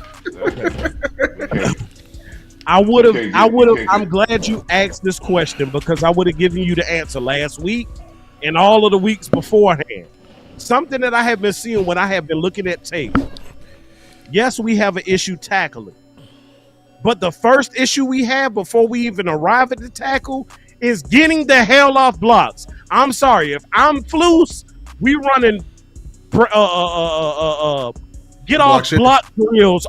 We doing block shed all goddamn week because they sit there whenever the offensive person approaches the backer, even your defensive line, they don't know how to get off. They just sit there and hold their arms up. Get off the damn block. Stop being blockable. I'm gonna challenge my defense. Stop being damn blockable. Stop being a weenie. Stop being a weenie, bro. Because listen, hey, Amp. Let me say this real quick, Coach. Listen to me. 90% of the time, when you're blocking, you're not even blocking. You know what you're doing? You're just being violent, bro. Like, you know what I mean? Like, bro, blocking counts as so much stuff as long as your man isn't in the play. You can knock him to the ground. You can prioritate him. You can make him run. Hey, you can play patty cake makers, man. As long as he don't get in the play, you did your job, bro. Blocking is not like catching. Like catching, there's only two ways to catch a football. Diamond, basket. That's it, right? And then they invented the one-hander. You know what I'm saying? But, bro, there are thousands of ways that you can block a dude. The only thing the coach cares about is that he's not in the play, bro. As long as he's not in the play, you did your job. So you know what I tell my kids at my son's age? We don't block. You know what we do? We put kids on the ground. We destroy kids. That's what we do. Because if you try to block at 8 years old, they're going to call a holding call every single time. Because nobody knows where to put their hands at. So guess what? Just destroy the kid in front of you. Get his ass out the way. Put him in a trash can. I don't care where he goes as long as he don't go play side. That's it. Bro, that's the mindset of a blocker. That has to be the mindset of someone blocking. Bro, I'm just about to destroy somebody. I don't give a, you know what I'm saying? And after I get him, I'm going to go find somebody else to destroy. Yes, sir. So in the film room, you're like, hey, yeah, he made a run, but did anybody see that block though? Because listen to me. If you're on a real physical, listen to me. If you're on a physical team, those are the type of things that we're gonna watch. Because I was on a physical team where we ran the ball a lot, right? So in highlight, when we watch film, you know what they did? Highlights a lot. People getting put on their butt straight up. My coach would always have about 5-10 minutes where he just took film of people just being football players, bruh. Kicker teeing off on folks. You know what I'm saying? Running back, blowing somebody up, trying to come backside. Just being a football player, bruh. The run game gonna be extra vital this game. I ain't gonna lie. I wouldn't get in the shootout with this team. We need to run the ball. Bro, we are officially in a shootout. It's 14-3. We are in a shootout. Hey, What you got, Coach? Like I've been saying, and I said this a couple weeks, and I said it 1,000 times. The first identity of any defense since you've been playing Pop Warner, since you've been playing any type of defense, is you have to be physical. There is no such thing as a finesse defense. That does not exist in football. So getting off block, willingness to get rallied around the ball, swarming the ball, getting off blocks, you got to bring that because listen, man, defensive backs getting blocked by receivers, man, that's disrespectful to a defensive back. Boston's got been a defensive back. Tell me, ask Boston right now that can receivers block defensive back. Ain't nobody ever blocked me. I swear. Ain't nobody ever blocked me. That should never happen. Like, for real, never. that should happen. Because we're defensive, y'all receivers. And you get to the point where you're letting guys block you and your willingness, and the amp is so right. I've been watching that for the longest. This is the thing that killed us in the Green Bay game. We was not willing to get off blocks. And listen, Sean Payton ain't like he ain't seen film. Listen, they're going to do this. And the same thing with this last play. There's no confusion, people, when we played man on that play. And that was man coverage. And you confused on man coverage? How you confused about who you got? For real. Crossing receiver. Right. How you confused about man coverage?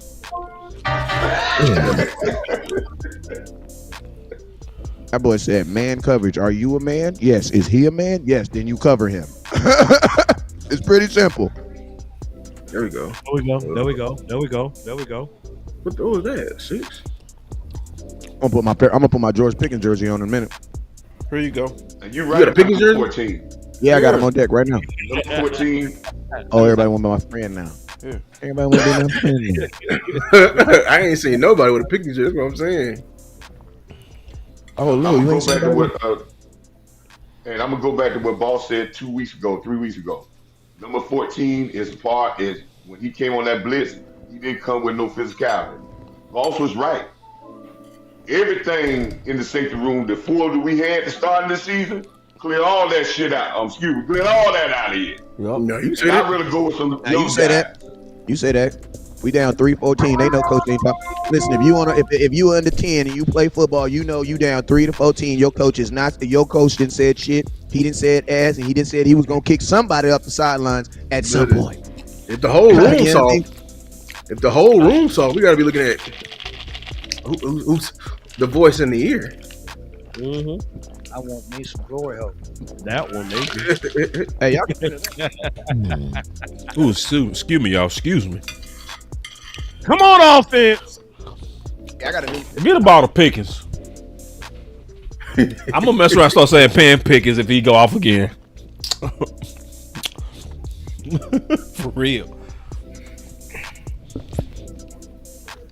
Let me turn me down because I'm smacking like a... We having these long draws. This is good. Where's the quick passing game? Because that's all I've been hearing. I've been hearing teams who have been successful against Denver and this vaunted pass rush have instituted the quick passing game, and I ain't really seen it like that so far. He dropped that. He could have caught that. That was a teardropper. That dude Dak throwing some.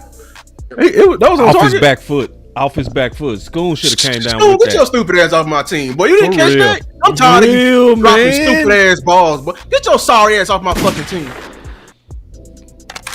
That was in your fucking hand. Catch that. Get your stupid ass off my team, bro. For real. I'm done. Especially when your quarterback threw off his back foot. He gave you a off the chance, back foot, dog. and he gave you a perfect ball. Get your ass off my fucking team. Fight, Cowboys. Come on, Cowboys. Fight.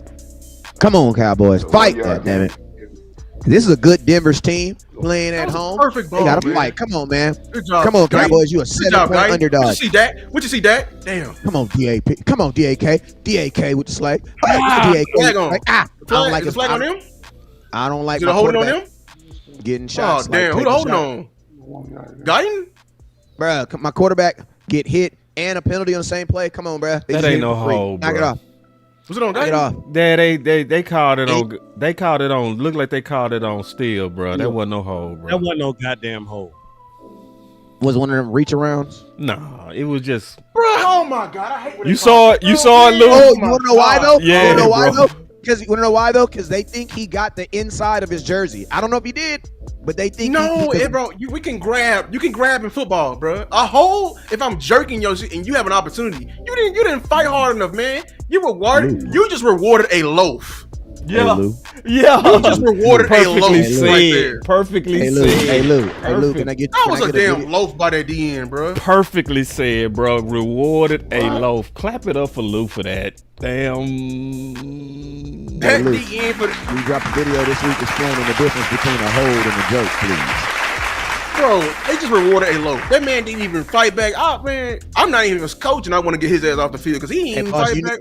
You need that LeBron James. That would have been a good drop right there. Because you know how he be LeBron James. Yeah, flopping. Bullshit, bro. LeBron James. I'm cooking. It's happening when you're away, man. Fight it off. Fight it off. LeBron James. Yeah, O-line getting their ass whooped. Wop up. Hey, this defense Big line's pretty good, damn good too, though. They getting pretty good, They though. were blocking that play. That wasn't no hold. That was a perfect block. Yeah. That wasn't no hold. Yeah, but the play before I mean, when they let the extra linebacker come through untouched, they ain't communicate that at all.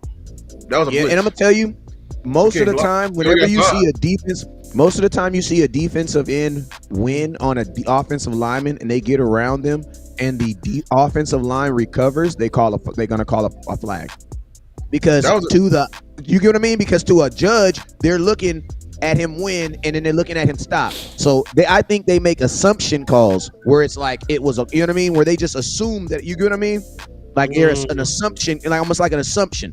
Because, bro, if you look at it, he just had his, I mean, it's not enough. Then on that holding call too, they need to have a smaller holding call too, like a legal touching, because a lot of this stuff be like a holding call should be me purposely holding you, like I purposely held you and stopped you from moving. Like there should be an illegal touching, like, you know what I'm saying? I laugh at that holding call. Much of the shit that they let slide with Micah, I laugh at that shit. I thought the same thing, bro. They so damn inconsistent. I hate inconsistency. I laugh at shit like that, bro. You gotta like this is what Coach Marv be saying. Like the dominance thing, you gotta be, and this is why if you don't know football, don't be a ref. Don't be a fucking ref, bro. Like you gotta, in order. That was a home call, bro. That was a home call. That was a home cooking ass call. You know, because he thought Dak was finna go deep. That was a little. Oh, he finna do. You know, that's what that type of flag that was right there, bro. If I'm losing, if I have to be losing for me to hold. Facts. I have to be losing the fucking rep for me to hold. That's what I'm saying, Lou. That's what DBs and offensive linemen. If we're not holding if we're winning the rep. And notice Denver is running man on 3rd and 20. Eberflus would have went zone. You see what I'm saying? Oh, that one still lost right there. Got beat 3rd and 20. I want to be going to CD, man. I want to be going to CD. I want to be going to Pickens on 3rd and 20, man. I like that one he lost. Who's the number 0? I don't know, but he whooping 78's ass. Like right there, You could have gotten an illegal touching right there because, bro, you can a DB cannot have your arm on the top of his shoulder blade, putting his shoulder blade back while he's trying to catch the pass. You can't do that, bro. You have to play the ball, not the receiver, when the ball's in the air. Anything that you do that's pressing on the receiver they're going to call that. So right there, they could have got an illegal touching right there. Hey, Lou, that was Jonathan Cooper. Their 7th round pick from 21. Man. There go me. That boy moving good. I ain't gonna. You know, your defense is at the advantage when it's 3rd and 20, man. They know they for the best. It's not really too much in your playbook that says we're gonna consistently make 3rd and 20. That's probably a less than 20% chance of making those 3rd down 20.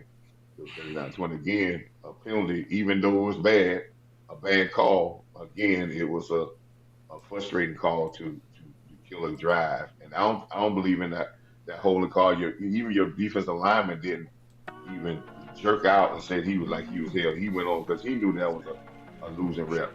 He lost the rep. Very bad call. Right there, baby. That's what I'm saying. Why we rewarding losers?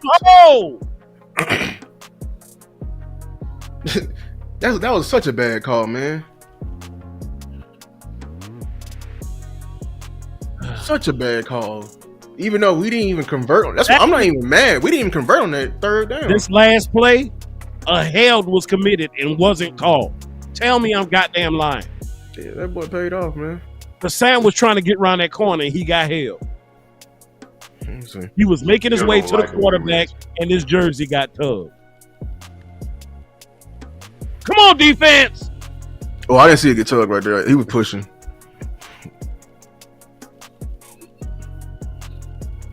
Yeah, he got beat. Dude, he did a good job just pushing him. Yeah. Yeah, he's just still pushing him. You know what I'm saying? Sam got to do a good job of squeezing that corner. That was a horrible bend right there, bro. Oh. We ain't got to bend the corner tight.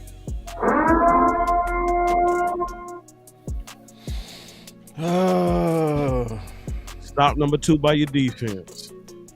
Really? Come on, special teams. Good job playing through his hands, man. Way to finish on that rep right there. Traquise Bridges, cornerback, unknown, number 25. That's how you fight right there, boy. Nah, for real. Way to fight on that, bro. Hit him on that elbow. He didn't quit. Good, don't quit. There you go. Good. He didn't quit. He didn't. He did. Number 25 did pretty. He came along a little bit last week. But they did rectify it this time. That what you get, Troy Franklin. You won a rep and you just coasted. That's what you get, bro. All right, offense. Y'all dogs. Yeah. But boss. Boss said, listen, that's a part of being physical. You got to, every time that you get a chance to touch it, we use it as a back. Every time you get the touches, every time they get the ball, you got to touch them and touch them hard. Because I can tell you something about receivers. If you touch them hard and tackle them hard, they're going to stop looking for places to catch the ball because they don't want to get hit. I'm just saying. I'm just... They going to have a better job protected, man. They're going to have to do a better job protected. Can I critique a punt? Because, I think that's showing... I need a whole team to wake up. What the hell was Turpin doing right there? Letting that shit bounce like that. Can I ask a question, fellas? I need the team to wake up. Can't do that. That could have been a bad bounce. Yeah, fellas, can we just? You think our offense is good enough to just offense our way through this thing? Defense gonna have to make a couple more stops. This is probably. Yeah. I'm just asking the way this defense is, because listen, that boy from Cincinnati. I watched this game, Trey Henderson. He is not on my radar for trading after what I saw today. And I like Max Crosby, but they're going to want I don't think the Cowboys are interested in Max Crosby. I don't believe they are. They should. You know what I'm saying? They should. I'm not saying that they're. I would tell them they dumb as hell if they not. Dumb as but shit. Listen to me. They dumb as a brick if they ain't interested in Max Crosby. We just went through his film. Lou, after I'm telling you, I got some words for them if they not. Lou, after what I just saw from Henderson today with the Cincinnati Bengals, Max Crosby's worth has just doubled, bruh. Henderson could barely walk, bro. He literally did 2 snaps right, and on one he just laid there on the ground, and they hobbled off. Cincinnati said he was done for the day. You're not trading for that. That's part of it. And you know what's crazy?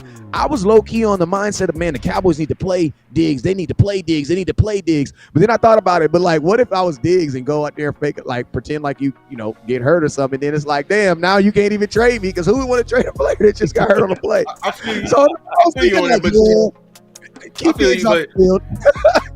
This is me, Recky Specky. Run the ball. I don't believe that they're trying to keep Trey Henderson. I think they holding him hostage, in my opinion. Cincinnati? It's actually Cincinnati. Because, like, one, they didn't sign a contract already for him to extend. They gave him a 1-year extension. Right. They trying to hold on to him. Yeah, you trying to act like you don't want to trade him and like you got some security. Man, he ain't got no security. He ain't no security.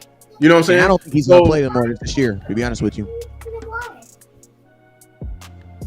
After what happened today, I don't think he plays again today. I don't think he plays again this year. I don't think he plays again this year. So Max Crosby, whatever they wanted for Max, has to have doubled. Because who else is available? I mean, the only thing I'm worried about them, he's slipping as hell. His footwork is terrible. Go ahead. Tipping, man. Yeah. Can I say something? Now, can I say something about the defense today? Give up an explosive play, and we had a miscommunication. I can't say the defense is playing that bad. We got a turnover, and we done got 2 stops. You know, I'm watching. We're not going to be a defense. We're going to shut people down, and it's a work in progress. But like I said, good run. Just got to get better at certain things. You know what I'm saying? So that hurdle was dope. We got to stop. I think Cam said we got 2 stops, and we done got a turnover. Oh, that was nice. Hey, that hurdle was kind of seamless. Okay, Jadon. Okay. Mm-hmm. He was fluid on that hurdle. Lou. Sorry about that, Coach. Sorry. What? You know how it is. You know how you see a fly play, Coach. It'll just, You said what? You said what? You know how it is, Coach. Jadon Blue has a ghost account. He's watching your video. I saw that play last year. With Saquon, yeah. I hope he do prove me wrong. Hey, you was right on that play too, Coach. Coach said that was the best. He said that's the best play in history. I said what? But then I saw it. I was like, damn. I couldn't hear you. Say it again. I said, Lou, your videos cause so much drama on my page, like it's ridiculous, bro. The arguments, it's all over. And I'm gonna tell you, bro, some of this stuff, I'm gonna start tagging you because I gotta let them know that these are the takes of Lou take. You know what I'm saying? Oh, they see my face. I ain't hiding. Yeah, they be cussing they be cussing me out on my page about Lou. Like, bro, this is not my video. And they ain't trying to piss you off.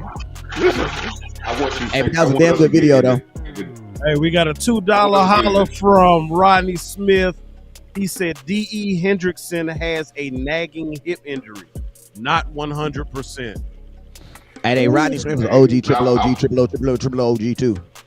Go ahead, Coach. I want us to get into what Dak Prescott was saying, and I think he's saying this on the sideline. Bro, what is you doing? Dak expected a game like this. He expected that when he said dirty, that means they're gonna give us they're gonna win some rounds. We just gotta stay the course and win this game and get in the fourth quarter and win this game. So we gotta be, as fans, gotta be like that. We gotta be like, hey man, we gonna win this thing dirty. It's gonna be a dog fight. Have to win this dirty. Run the ball. Oh, he was out of bounds. That would have been super hard catch to keep your feet in. On that run right there, it proves what I said about Blue though. I don't believe Blue is an RB2. Nigga, bro. Like CD you saw how he succeeded in that run because we had space, and that, you know what I'm saying. I believe we should use him in space like Turpin. Yeah. Hey, in college, that's a touchdown. Yeah, with that college, 1 foot. that's a touchdown. Yeah, it is. That'd have been a dope. If he dragged it, touchdown. Yeah, that'd have been so dope. Yeah, he would have had to be so EA Sports. If he would have got that heel down, that'd been nasty, bro. That was so nasty. So you see this right here? You see this West Coast? West Coast, you see this run right here? Right there. You see that run right there? You see that run right there? That's what Shotty wants. right there. That run we just saw. What we showing? This right here. This is what Shotty wants. That's his, his primary. Big back. Primary, going at him. Him and his daddy like that. They want to go punch on. You know what I'm saying? Man, Blue has a role on this team. You know what I'm saying? They still should run Blue. Run Blue, goddammit. In space. Yeah. 3rd and 6. Let's go. Look, can I put a disclaimer out there? So, man picking. Good job. I've been one of the ones who is wanted to support our head coach and offensive coordinator, and I have wanted him to have the tools or the groceries, if you will, if we're talking like Parcells. See, Shotty has a particular type of back that he wants, and I am in favor for that. I want him to have that, but I am not opposed. I'm going to say it again. I am not opposed to Blue being on this team. I'm not opposed to him being in that room. But just as far as the style, the type, I want my head coach, my offensive coordinator to have what it is that he wants, what he desires. Oh my Blue God. In space? Yeah. He gonna look for them corners. Get him on the corner. Blue faster than Turpin? No. Not on his best day. I ain't gonna lie. Okay, so Turpin's a fast track speed, yeah. But track speed and football speed is two completely different speeds. Track, you're running to somebody. Football, you're running away from somebody. I think what did that referee see? When did the referee see the spot that ball a yard shorter than what it was? Almost 2 yards shorter. Yeah, they get some home. They get some home. Was this a holding call? Just make it the exact same way you did. That salad was fire. Well, no, hold on. No, was that a legal shift? Okay, I'll take the 5 minutes. I thought that was you literally cannot stay. No! How do you get an illegal formation in the red zone, dog? What is you talking about, bro? This small, man. Like two people moving. Who moving? No, we had two people on. We had two people on the ball. No, Ferg is Ferg supposed to be lining up the ball? That was probably supposed to be on Ferg. It was probably supposed to be on CD because you don't see too many times they make the tight end take a step back. So it's probably on CD. Keep it real. Let me ask y'all this. Do y'all remember? I don't think you was in West Coast. Do y'all remember who Amp said his sleepers would be for the day? You said it would be. Let's go! Good job. Oh, you said it'd be Schoonmaker, and Spain. You said it'd be Marquez on defense. I didn't say he better make it up. I didn't say Schoon. You said Span. He said not Tyler Terrence Ferguson. Ferguson. Yeah. You did. You gotta name somebody. Hell no. Man. That boy picked the field. That boy picked the field. Let me take it easy on my back. Yeah, they want to score. I would say this though. Get to I noticed this when I was watching film, man. Spanford may not catch a pass in this. May not catch no passes in this year, but he is one of the most vital people to this. I'm gonna do a video on that. Say it, coach. He is. Say it. He be blocking. You cut them off, Lou. You cut them off. He preaching. He making his name. He making his name on this. When you get the telecast, come out here and they have it cut up about you blocking. That has gotten all around the league that you've been a massive blocker. That's what they brought here. And guess what? I am working on that right now. What they brought. That's what they drafted Schoon to be. But they had to go back and get somebody else because Schoon is not that massive blocker like this guy is. They didn't bring a guy here to be a tight end to catch. They drafted Schoon to be this type of blocker. That's what they brought him in for.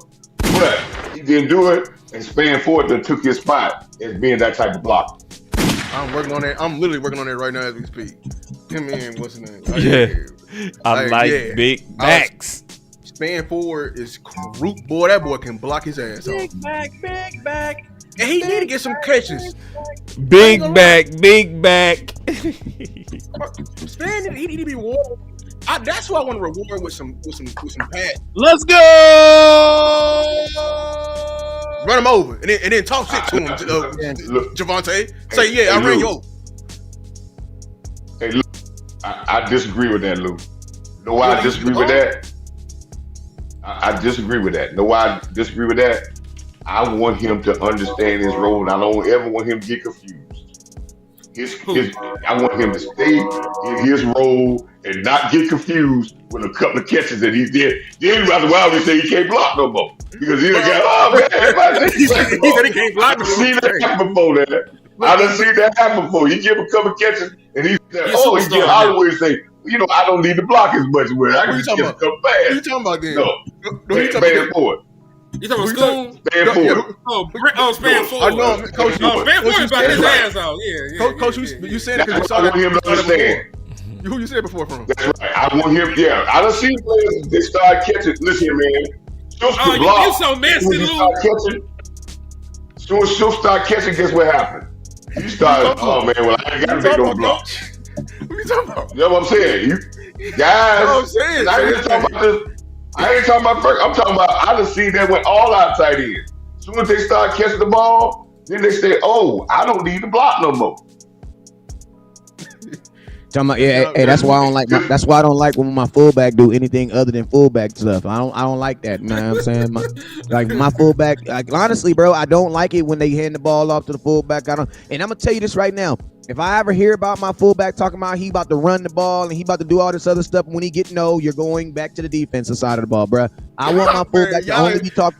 Listen to me, bro. The only thing a fullback should be talking about is blowing people up, bro. That's it. No, coach, give him the ball so I can blow the dude up in front of him, bro. That's why what I like to do with dudes is give me a linebacker who can tackle, who might not can run as good, turn him into a fullback.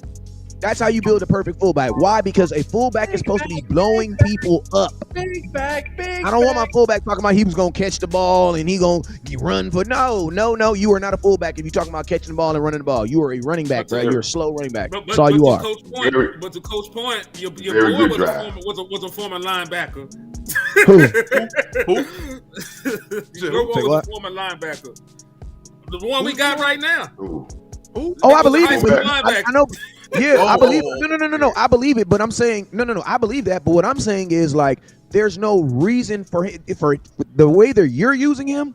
He's not even a fullback. He's a slow running back. That was to Coach's point. He said, he's a slow running back. He said, I don't want to give people the ball to get out of block.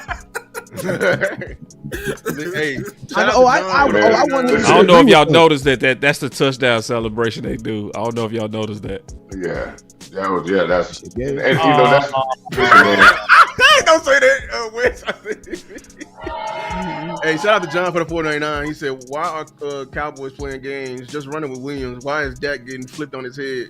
Yeah, I did saw that flop. Yeah, that looked bad. Don't do this shit. That looked bad. Yeah, don't do that. Don't do that shit no more with Dak. I agree, but hey, we got the 7 nonetheless. Nonetheless. All right. And sometimes, and check this out. Sometimes, and I'm not saying that watch people jump all on this. Sometimes those quick quarterback sneak things. Sometimes those are called by your quarterback at the line of scrimmage. That's one of those. Hey, I think I can get in, tap. I can get it. Yeah. And now when you come on the side, see, this is how you listen, man. Everybody needs to be reined in. Nobody's above being reined in. I don't care who it is. And this is when you come on, your quarterback may be coming. If this is the case, you come on side and say, man, what I call? Okay, that's it. And that's the end of that conversation. Coach Q said, because with a super chat, he said, darn, Steele is concussed. Replay shows he went limp. Get ready, Nate. Hope the ref upstairs missed it. That's not who is that? He went limp? Yeah, I missed that one. Yeah, he went. I missed that one. We need him, bro. It could have been a stinger too, potentially, hopefully. Yeah, it's like 10 years ago. Though. Hey, but that's just how it is, man. This time of the year, man. Hey, let's go. Let's roll, and then change it.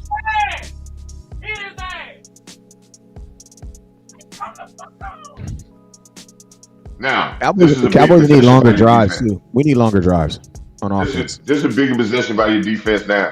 This is what we call after-score defense. After-score defense got it. Best thing is to get a punt. The greatest thing is to get a turnover, but not to let the team score. we getting up 11 yards per rush. That's a damn shame. Well, that's given. They got 150-yard, 60-yard rush. I think the guy went 60. So yeah, it's gonna be that. That's gonna look bad right now. Oh my God, bro! Come on, bro. We just making a lot of mistakes. We got a young defense. We got a young. They're not even that young, bro. They just haven't been good for a long time. You know what I'm saying? There's a lot of young guys out there. A lot of first timers. You get worse on this next play. It's more line on the field. I'm gonna just brace you for it. I'm gonna tell you what the problem is. What's wrong with this team is exactly what's wrong with my damn name. No D.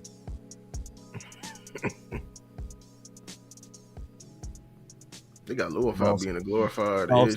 Boss ain't even heard it. That's your. That's a whole. You didn't have to undercut that, man. You didn't have to undercut that, Clark. Oh my God! He ran into his leg, bro. He ran into his leg. I don't think that ball was catchable, but it's just me. Bro, he ran into his leg. Listen, let me say something. I don't think we, and what I've seen, and I'm starting to believe this. Number 14 is his cover skills is horrible. His cover skills are hard. That's a bad flag on that. That's not no. That ball's not catchable, ref. What the hell, bro? And that's not catchable. And that's inefficient contact with your lower body. You can't call that with your lower body against a guy that this ain't a basketball where you getting a body foul. Man, what is this, man?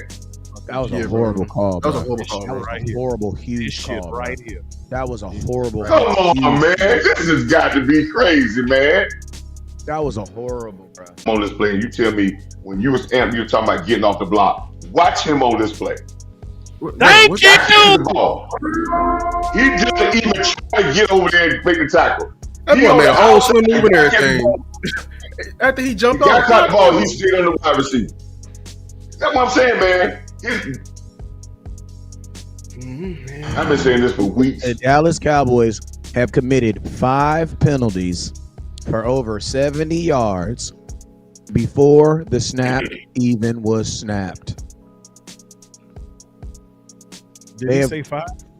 5 pre-snap penalties, bro. About time, Sam. 5. Sam! Big Sam, ho. Thank you, Sam. Finally, Big Sam. Ho. Damn, Sam. That's because he got on. Now does Sam go punch the referee and get a 20-yard unsportsmanlike conduct next?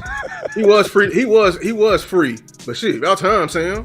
Cause Sam be Mr. Sam be can't get right, bro. He be Mr. I can't get right. So let's see if he can get up, if he can get his left foot off running for his right foot. Let's see. K9.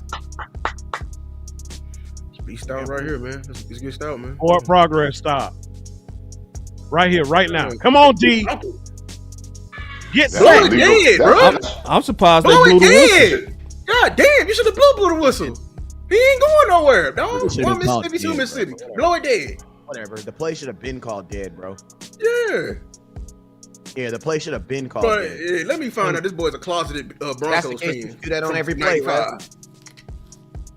That's the case. We're not gonna do that on every play. No, how many times you gonna let him keep churning like he's Speedy Gonzalez? Right there, the play stopped. Bro. It should have been stopped. The play stopped. Nobody came behind them. Even when they came behind them, they still wasn't moving. Like, bro, blow it dead.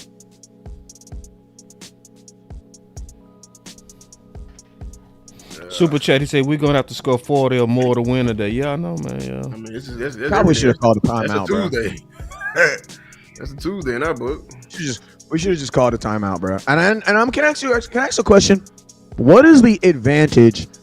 I just want to know, what is the advantage in the goal line of having 4 down linemen, and they have 6 dudes on the offensive line? How do you? I'm just curious. How in a defensive schematical? I know I said that name spaghettical. I mean spaghetti. I mean spaghetti right now, so it's spaghettical. How in a spaghettical way do you think that 4 dudes is gonna ever beat 6? And the 6 guys know the play. I don't understand that. How do you think 4 is gonna beat 6 any day? And there goes the personal foul. I freaking called it. I just said he was gonna get a personal foul. I just said it. Who? I just said it. Who got it? Sam Williams. Oh my God. Sam Williams got a personal foul. Ain't like good job defending that speed out. Who was that? That was a good job, yeah. I thought that play was gonna be open. Flag. Was that Donovan? Donovan's not. He's not. Donovan at the crib. He there? No. I thought he was there. I could have sworn I saw his. Is Araku? No, he not playing. Oh, is Araku not playing? Oh no, I think you're talking about Wilson. I knew about Wilson. I ain't worried about him. I'm talking about. I thought you talking. Yeah. So is this defense better or better? Is this defense better with or without Trevon Diggs? I don't care about the money. I don't care about you being mad at him. I want to know: are we a better defense with or without him? This ain't playing that bad today. Again, I'm gonna say this again. You gave up a 60-yard run and a penalty that shouldn't have been called. They got 40 yards down the field, and they gave them 40 yards down the field and put them in the red zone. And then they had to struggle to get from that red zone to get in the end zone. Yeah, it took 3 tries. You can't give us bad penalties like that. That was a killer. That's a horrible call that put the ball in the 20-yard line with a guy that didn't even put his hands on the guy. He gave him a defensive pass interference. He didn't even put his hands on it. Well, the penalty was bigger than the play. The penalty was bigger than the play. You know what I'm saying? Yeah, that's a killer. And we consider that another explosive play. Again, we gotta stop. We give it the explosive play, that's on us. Those are other penalties, man, and Henry was right. We're giving a lot of penalties, man, but I think the scoring in this game is going to slow down in the second half. I don't see nobody. I think the scoring going to slow down, but right now we just got to get our bearings about ourselves and continue to play. And what I was always saying about this, man, I'm worried about this team being mentally tough to defend games like this and get back in them. Because over the last 5 or 6 years, I have not seen that. This is the grind that we're talking about. And I believe Denver's going to let us back in this game, but we got to grind through it. And we ain't down number 10. Hey, Coach, can I add something to it? I don't think Denver's going to let us in. I think Dak's going to get you back in this game like he always does. Like, this would be a good moment right now to play that Franklin Saint when he say, you know what I'm saying, I just need y'all to do what y'all do, da-da-da-da, and just let me get us through this like I always do. That's what's going to happen. That's what's going to happen. Dak is going to watch. Dak is going to make plays and get us back in this game. What the fuck are you doing? That ain't never the case that one guy is going to get us back. There's going to be some other people on the other end blocking as well to make plays. Dak may be the leader of that. It's going to take a lot of other guys to help him to do that. So yeah, I believe it. He's going to have to take some stops. Yeah, he gonna be the focal point. And I'm gonna be honest with you, I don't think the defense is gonna improve. I don't believe it is. Hey, is that the baby? Okay.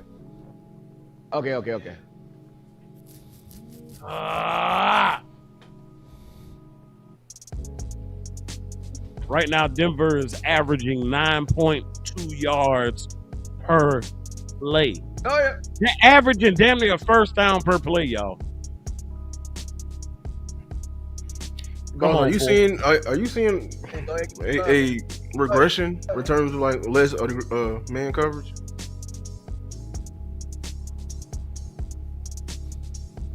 Come on. I want to see this 4-minute offense. Take your time. Hold it down. And we get the ball at a half. Yeah, we score now. It can be a good one. Yeah. This first four, the last four, and the first four in the next half is a crucial thing to either get up on their bump, bring us up on the bump and make them rally the cage a little bit. But we got to execute now. No more bad plays. No more negative plays. Can't take a sack either. Good job.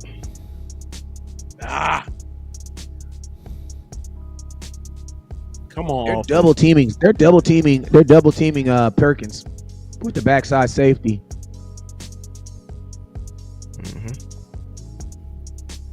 Let's see if they do it again, man. I'm hitting CeeDee Lamb in the middle of that field somewhere. If they do it again, I'm hitting CeeDee. I'm gonna tear him up on the frame with CeeDee Lamb. We need to get to the running back now. Come on, Williams. God. I thought you could get away from that one.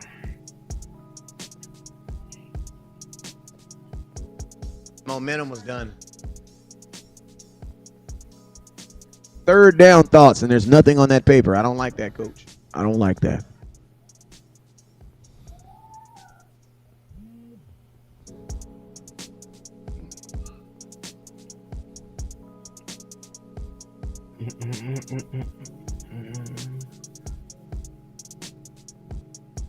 Oh no. Oh my God. 3rd and 1. Just run the freaking football, dog. What is wrong with y'all? 1 freaking Deacon yard. 1 damn yard.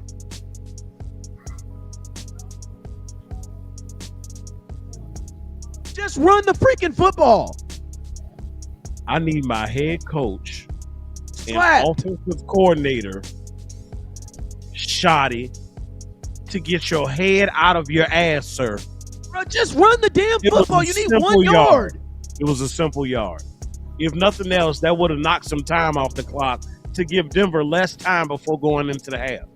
You throw the ball, you have an incompletion, and you're giving the ball back. Like, what is you doing? And they don't even have to use their timeout, dog. At all. They don't have to use it. They have to stop the clock. This is the thing that I was saying. This is the thing I was saying just now when I said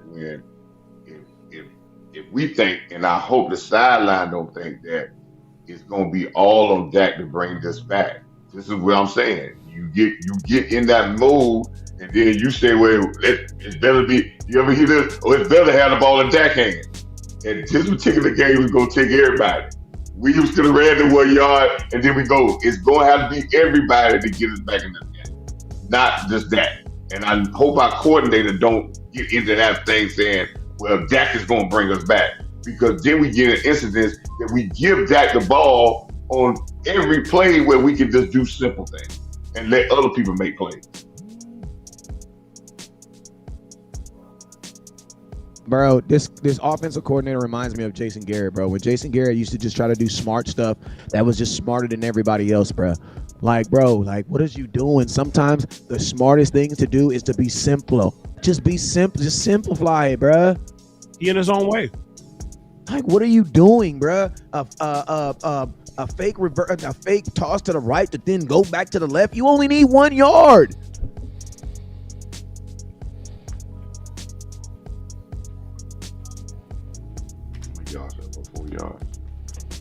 That's why I be saying we're not a run the damn ball team, bro. Like, it don't even matter. Williams can have 1,000 yards right now, number 1 in the NFL. But you're on 3rd and 1. You don't trust him to give him the free football. What the hell is that? You're not a running team, bro. No, we're not, bro. Because if you were a running team, you would have ran the damn ball right then. That's what. Listen to me. Can I say something real quick? I know I say something, but listen to me. That's what run the damn ball means. If anybody ever wants to ask me, what does run the damn ball mean? That's what it means, bruh. In obvious situations, when everybody else in the world is saying, run the damn football, do you do it? It doesn't mean giving the ball. Run the damn football doesn't mean giving the ball to the running back 50 times. No, that's not what run the damn ball means. Run the damn ball means in obvious run situations, give it to the damn running back. And guess what everybody's saying in the world right now? Well, why didn't the Cowboys just run the damn ball on 3rd and 1? That's why I made a hat.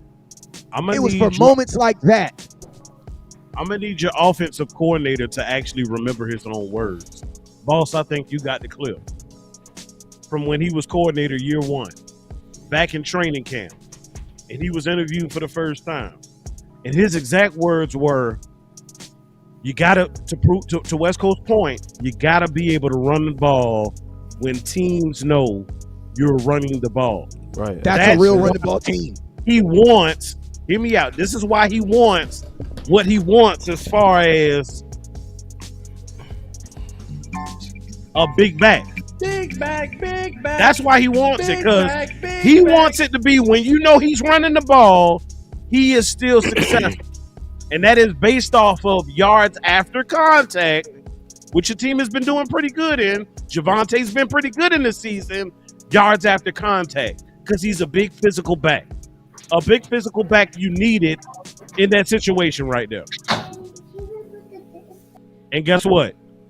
In a 2-minute offense, what is Denver doing to matriculate down the field? Let's get physical. I wanna get physical. Physical. They already in field goal range, y'all. Bro, these niggas is running the damn football on us within the 2-minute offense. Running the ball, getting 16 yards, bro. This defense, bro, the best thing the Cowboys can do for this defense is keep them off the field. Keep them off the field, bro. The best thing you can do for our defense is to keep them off the field. Matter of fact, leave them in Dallas, pack 2 offenses. Like, this is ridiculous, bro. The best thing you can do for this defense is keep their ass off the field, bro. Like, that has to be an option now. And then you're playing 15 yards off the ball, bro. Like, what are we doing? Are we literally giving them the touchdown? We are literally giving them the touchdown, bro. They haven't used one timeout. Not one. They have not used one. Not one. And they're already in field goal range.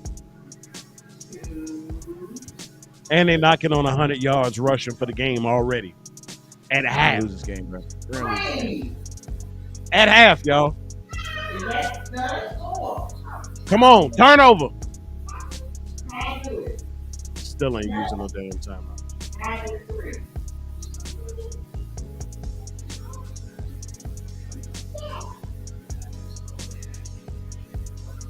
Oh, that's great.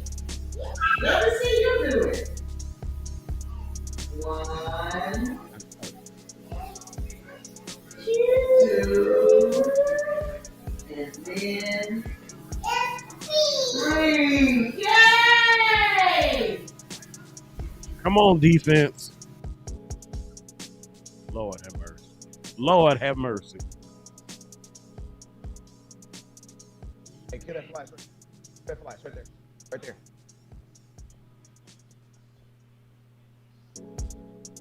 They just called their first time out, y'all.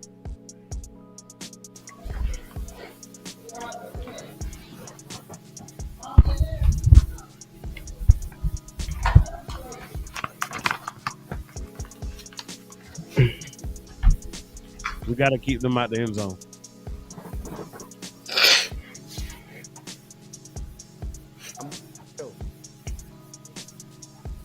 Come on, D.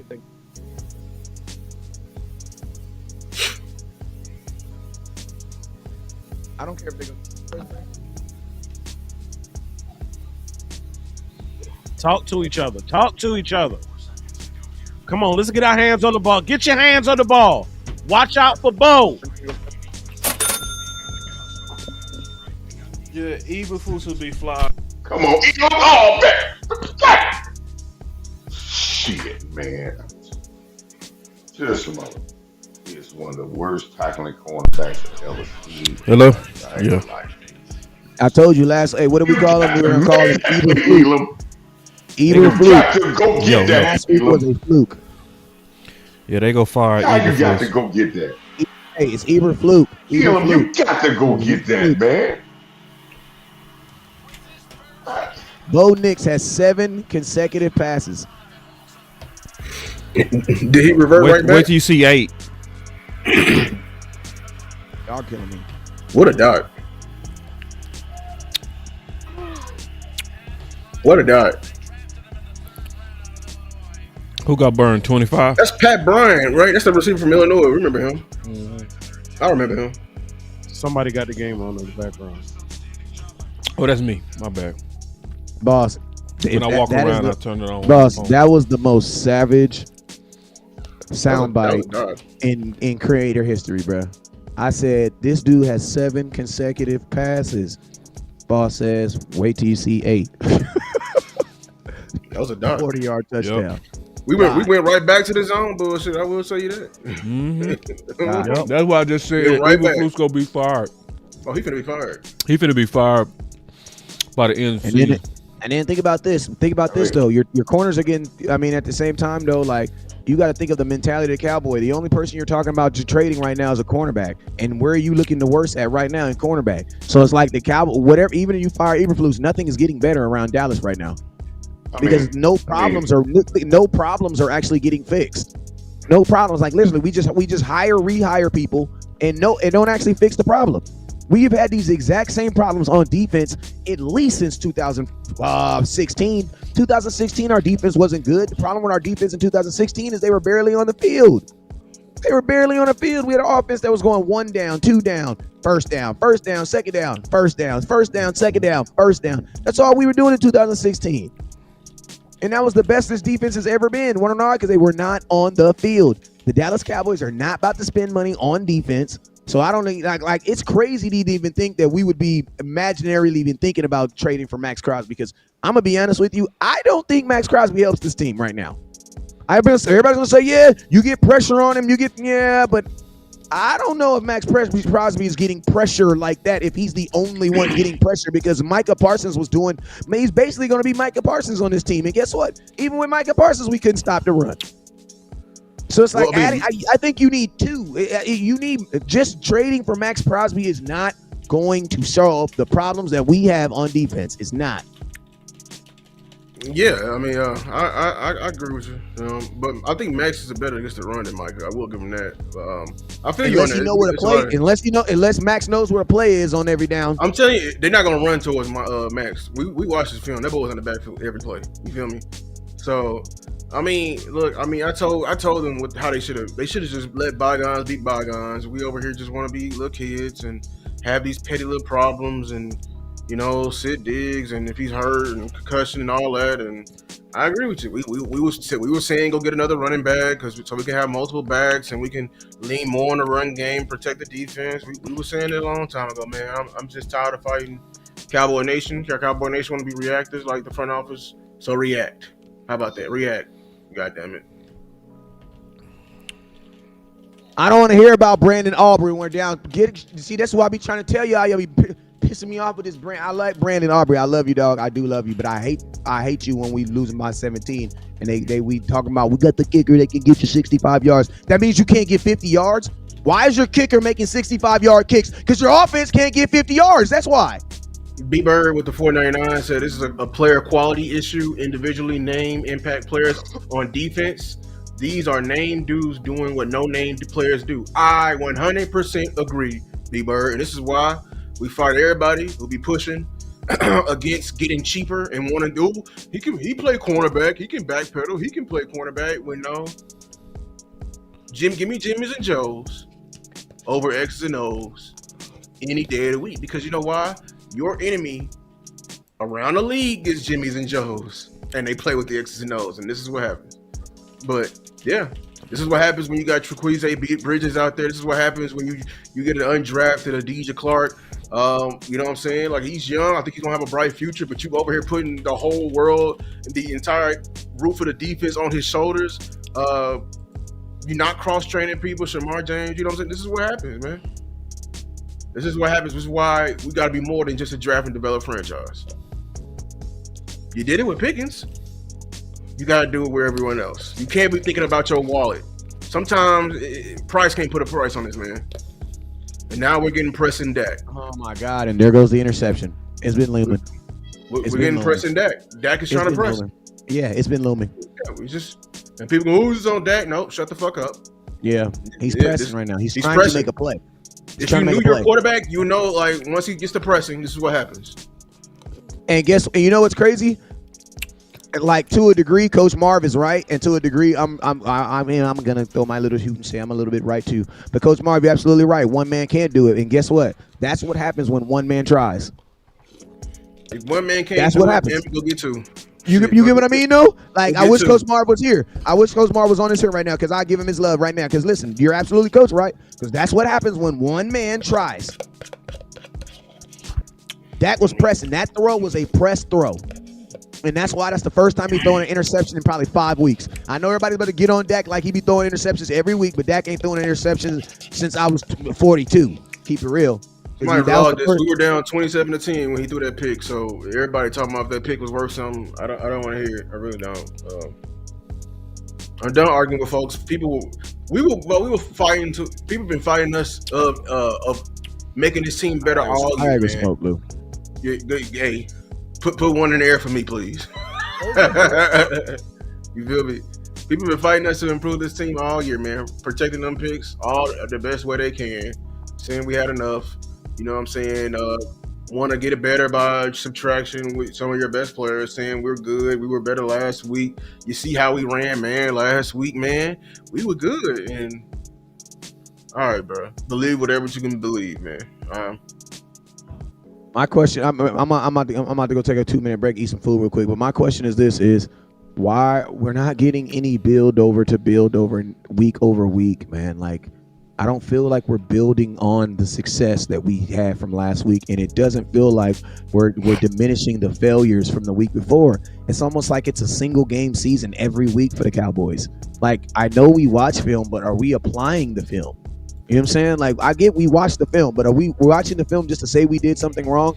Or are we watching the film to actually change the things that we're doing wrong? Because if you just watch film just to watch film, I mean, you're just watching ESPN. Like, you're not that. You have to actually watch film to actually take it out in the field and change the things that you're doing wrong. And I'm gonna be honest with you, bro. Like, I don't understand this. I don't understand this, man. Like, I don't understand this. Boss, you want to open the phones? I was kind of in shock a little bit. 27-10. What was happening right now? Yeah. Nah, I'm just kind of upset, bro. Cause it's like you can't get worse on purpose. You can't get rid of Diggs, put him on some old fuck ass and put number 25 out there. That's what I'm saying. But we, you know what I'm saying? We been fighting for this team. You know what I'm saying? And you got people who 100% get behind it. Want to get worse on purpose. Yeah, they will get behind it. They'll call us crazy, call us self-righteous. You know what I'm saying? You know, like call us liars. You know, call us. Like, no. What did 105 call us? Oh, we were some homers. You know, he won't talk to me. You shit. Because I would have went right back at his ass. He was talking about his chat. No, he ain't talking to me. No, he said our hashtag. When he was saying Diggs was right. You know what I'm saying? So, I didn't even know that shit. Yeah, he said all the Diggs was right people. I thought, remember the first video we put out there in the chat. Remember? See, I didn't even know that. Yeah. He was saying the Diggs. That's why Starman was like, yeah, you know what I'm saying? So everybody been fighting us all week. People been fighting us all year. From 2 weeks ago or 3 weeks ago when B-Bird mentioned Max Crosby and we want to get behind it. Oh, why Max? We're good. We wanted to get better at running back. Y'all don't know what he want. It was a fight. It was a fight. We were bitching and complaining all the way here, man. And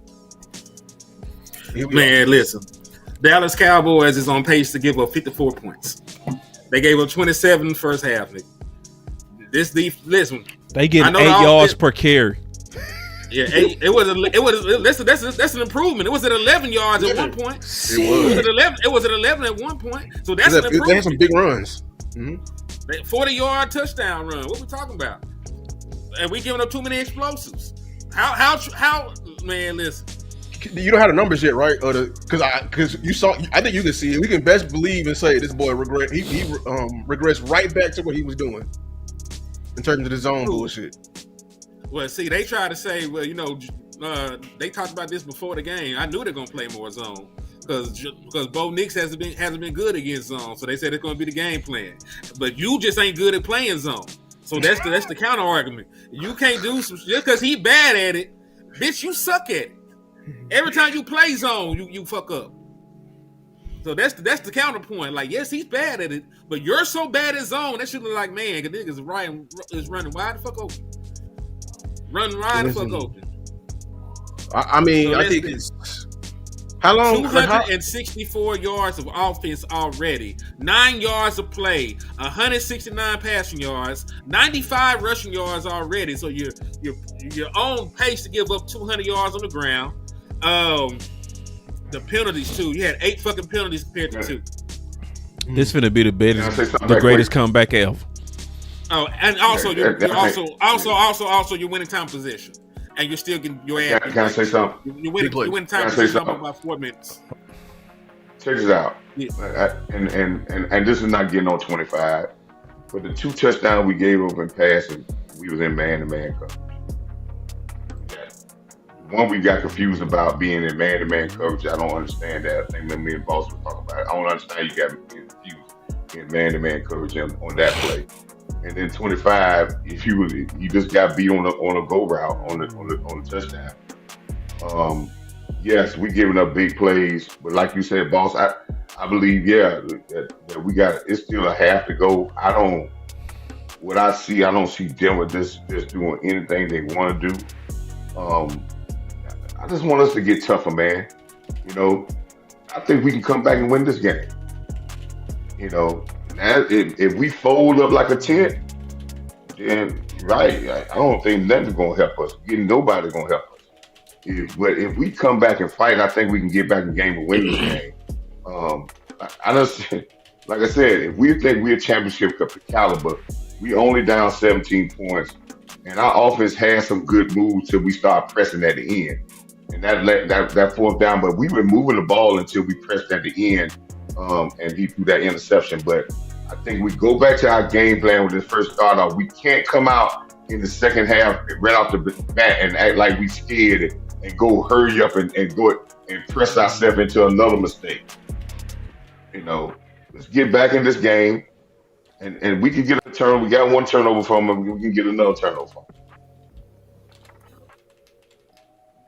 Yeah, I don't believe we will because he was beat on that play. He just we about 10 yards behind. Man, it was a. I mean, yeah, we just sometimes I think our fan base just as small as that. We trying to just like man. I'm just talking about them being ass.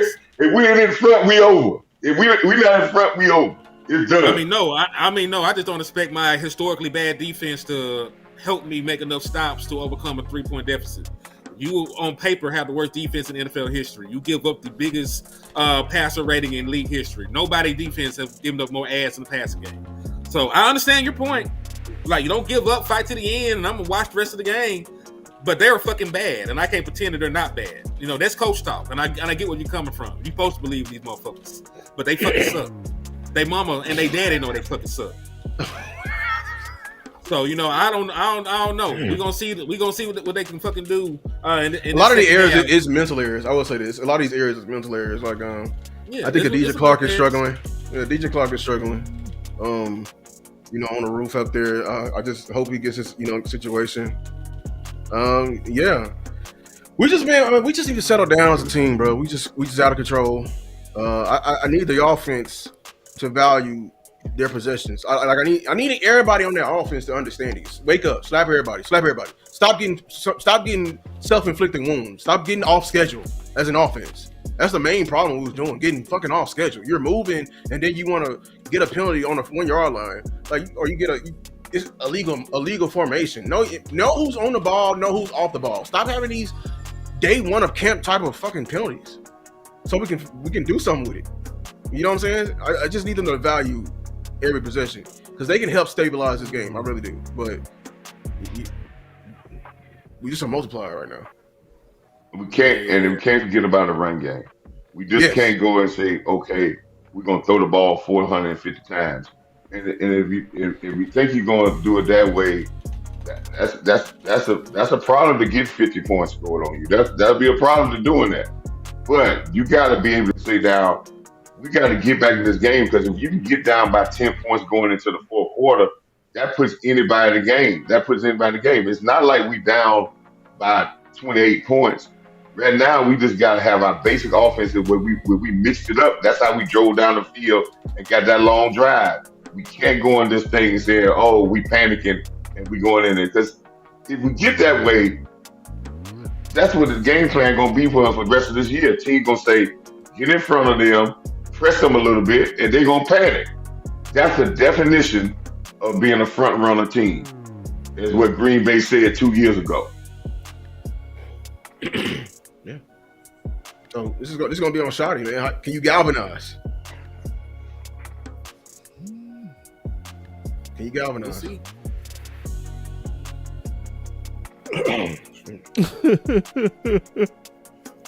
Somebody said on Twitter, they thought because they beat Washington without weapons, they thought they was back. Talking about the Eberflus.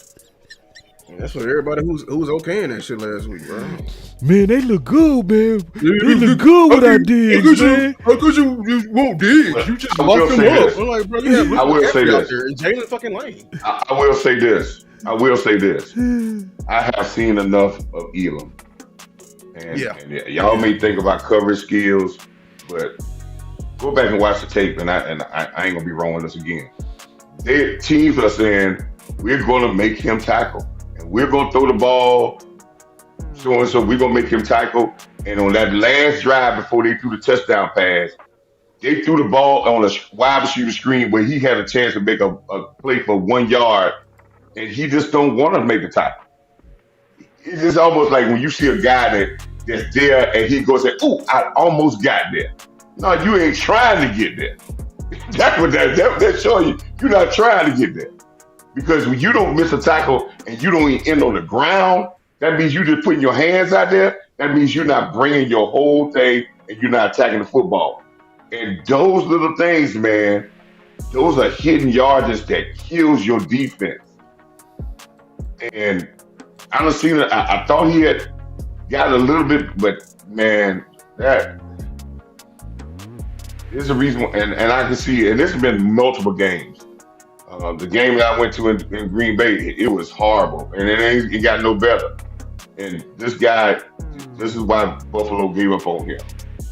And he ain't the greatest of cover guy to be not being a physical guy. So. Yeah, man.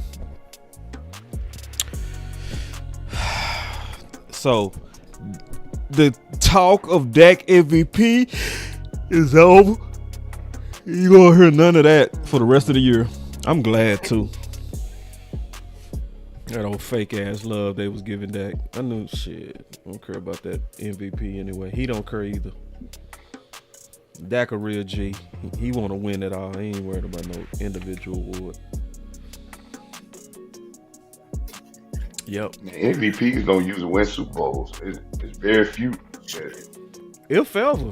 I think. Patrick Mahomes. The years Patrick Mahomes. Pat has. Patrick Mahomes won it. One. He didn't win. Aaron Rodgers. That's all the same year. You saw the same year. The same year. Same year. Yeah. The years they won MVP, they ain't win the championship. Yeah, they ain't win the championship. Yep. Yeah, because the one when Pat won, it was Emmitt Smith, Patrick Mahomes. They won it the year they got MVP? Yeah, Emmitt Smith did. No, I don't think that. Yes, he did. I think Patrick Mahomes won because he beat Jalen Hurts. Yeah, it was 1 year. It was 1 year. He did it. Yeah, it was just once. Yeah. So Emmitt didn't. Emmitt did no. He said that Patrick Mahomes just did. Emmitt so Smith the year. MVP. So it's only one that won MVP and won the Super Bowl. It was Holmes. Okay. No, Emmitt Smith did too. He did. He said Emmitt did too. Yeah. Okay. Might be more, but I don't know. A lot of it's MVP. a long story history. Which players won MVP and won Super Bowl in same season? No, it's probably just a couple. Oh, Bart Starr, 1966. Terry Bradshaw, 1978. Mark Mosley, 1982. Lawrence Taylor, Joe Montana, Emmitt Smith, Steve Young, Brett Favre, Terrell Davis, Kurt Warner, and then last done by Patrick Mahomes in 2022. So hold on, y'all. You got 20 years and ain't but one in the last 20 years. Patrick Mahomes, the only person you said that last 20 years in the last, because Terrell Davis was back in how long ago? 1998. For about the last 20 years. Yeah, it happened damn near every year in the 90s. 93, 94, 96, 98, 99. Yeah, so hey, real quick, my boy Dave Walker said for the last 20 years ain't been one. Yeah. Yep. So Dave Walker said, Boss Cowboy ain't making us lose, smash them likes. I know, man. You got a lot of people here sitting in, man. It's a lot of people sitting here who ain't hit no like. What we doing? Oh, Big Ben never won. He brought a Roethlisberger. He never won MVP. Boy, Jonathan Taylor just scored an 80-yard touchdown, looking fast as I don't know what. Boy, I know, bro. You know who name ain't on that? No, guess who name ain't on that list, Henry? That makes this really great. Look, Tom Brady ain't on that list either. Tom Brady ain't no one MVP. Ain't one vote. Yeah, he not an MVP winner. Yeah, we don't won plenty MVPs, but he never won Super Bowl the same year. That's right. Lamar Jackson won plenty MVPs. They won the Super Bowl. Lamar Jackson can't get to the damn Super Bowl, so let's leave him out of this. Because he keep losing to so I'm saying. To Patty and them, Pat, you can't beat Pat or none of them over there. And guess what? The people who be pushing for Dak to win, the media people who be pushing that. No. Guess what else they know? They know that same stat, so that's why they push it. Somebody say don't make no trades now. Use them picks when the draft comes around. Ain't no point in making moves. Defense is ass. The scheme is worse. Yeah, I mean, I already done kind of start shopping these defensive ends. I'm gonna be honest with you. It's not too many that's even worth it. It's only like, unless we can look at the Texans, but I don't think the Texans. Everybody who got good D ends are not shopping them. Yeah, we gotta let this play out. Sadly, it really just mean honestly you shouldn't have got rid of Michael. That's I'm gonna make a video on that. That part. Everybody, you getting rebuffed. Yeah, you getting rebuffed, which means they, you know what I'm saying? They mean you with disrespect on that. So Taylor did hit an 80. Ooh, y'all better remember who wanted Taylor. Y'all should better remember. See, Boss wanted to move down and get Jefferson and Taylor and was on record saying it.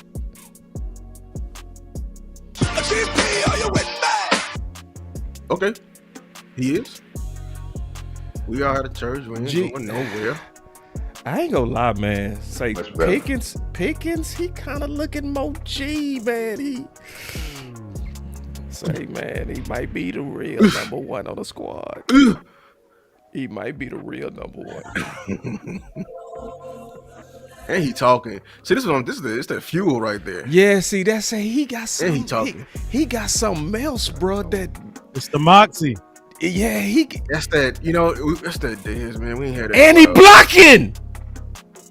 That's that Dez. And he blocking now.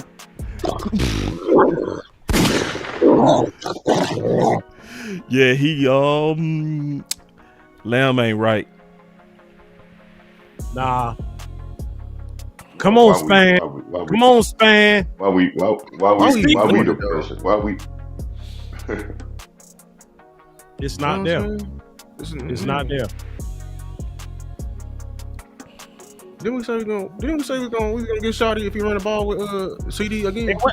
Hey, let me ask y'all this: where them screens at? Yeah, them screens ain't been working. I think they start snuffing them things out. I'll tell you why we need to have that conversation, Coach. Because he needs to get more targets. That's why. You know why the screen ain't working? Because everybody you want to run a screen with don't be blocking. They need to target Pickens more, man. Real talk. Because he killing with limited targets. Ramp them hoes up. Why we running it up the middle with Blue, man? Is Williams tired? He probably tired. See, if he tired, that was my whole argument. Come on, foe. That was my whole argument, Come on, foe. See, come on, Shotty. Pickens 1-on-1, bro. You gotta go at that. See, man, I hate these hoes, man. Man, bro. Cause I guarantee if CeeDee Lamb was by himself in the boundary, they would have threw that shit. Yep. It's favorable, knock on wood. And if he making more plays, fucking feed him, bro. Don't give a fuck about who 8-8 is. Feed the best guy. God damn it. He ain't better than man, whatever, Coach. He playing better right now. He playing better right now. Yeah, he is. He playing better right now. He the one that's sparking his game. He the one, man. Nah, he making more plays, Coach. He making bigger plays, Coach. You feed that. And he doing it limit. He just did it again, Coach. Shit. What you talking about? He just did it again. They listening to me. They listening and they right. Feeding him. Boss changed his name for a goddamn reason. It's feed him, man. Shit. I know what I'm talking about. You feed who hot. Fuck who the favorite. Feed the hot dude. He hot. We just as messy as everybody else. It ain't messy. You got to go with who hot. And you got to be man enough to say he hotter than the dude that's our favorite. Fuck the favorite. If you want to win, go at who hot. Period. It ain't no favorite. So sometimes you ask the question, if he playing better, if he hot, you go with it. Stop forcing it to a guy just because he got the contract. You got to give him his credit. He hot. Oh, he clearly hot. We ain't going nowhere. Run the ball. Run the ball. Run the ball. The offense is clearly opening up. It's clearly opening up. You got to give it to the hot dude. Run the ball. Thank you. What we got? They need to target this dude. I'm sick of seeing him in that boundary by himself, bro. That's pissing me off, bro. Because I know single coverage when I see it. You got to go at him. They only doing one high, and they leaning it towards CD. That's disrespect. And CD only seen it because he ain't, that safety just There's a penalty somewhere. Oh, here it go. It's a penalty. Oh, there's a player hurt. Oh shit! Good block, Brevin. Good block, Brevin. Yeah, they need to feed Brevin too, man. Ooh, good See, block, that's what Brevin. I hate, bro. Like, we don't feed the dogs. Feed the dogs. We got too many one trick ponies in the tight end room. What? Good ass catch, CD. Goddamn. We pulled that bitch down with one hand. But you notice what they do when he isolated? They feed him, bro. They do. See, they were leaning to safety, but this is zero. That was zero. Laundry. Nice catch. That was cover zero. You got to do the same thing with that other dude. Run the ball. Look at the bottom. Look at the bottom. You got Pickens with all this space, bro. They running zero. Real estate. See, they be forcing that shit, dog. That's that fucking Jerry shit, dog. Fuck that shit. I hate that shit. Fucking favorites and shit. I hate that shit. He's not even. He never won a rep though. But good flag, right? He was holding him. Pass interference. It's pass interference. He stared him down. Run the ball. He did stare him down. He stared him down. That's P.I. like a hoe. That's it. Run the ball, man. Let's get this touchdown. You bitch. I swear, this officiating staff and the one we had a couple games ago, what was that, Green Bay, whatever it was, I hate them, bro. What they do now? Yeah, run the ball. Let's get it. What they do? I just don't like them. They ain't did okay. Let me get angry too. Let me get angry too. I was seeing 21 and he looked like who I thought he looked like. I thought 21 was. They ain't getting no push on that. He should have got that. Bro, run the goddamn ball. Man, these boys pissing me. We got like 4 yards on there. He didn't. He barely short. I feel like he didn't get in on that because I thought he got in. I'm about to go get my damn hat. What I tell you they do? Bro? Force feed. They force feed, bro. He not the big target, bro. Use your common sense. I need to do a video just about goddamn force feed in Dallas. I swear. He's man up too, bro. Run the ball! See, this what happened when like front office be dictating, bro.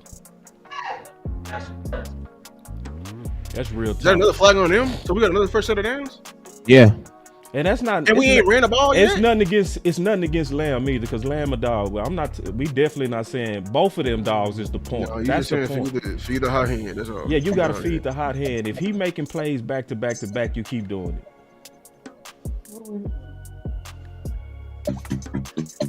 There we go. Big bag. He got it in there. Oh, man. What did you say? What music was that? That's that Sir Mix-a-Lot. I like big. Oh, that was a good. That was a good. That was a good one. That's a good. Let's get back in this. Touchdown, Cowboys. Williams, Cowboys. Touchdown. Big back. Hey, you see the power of them big backs?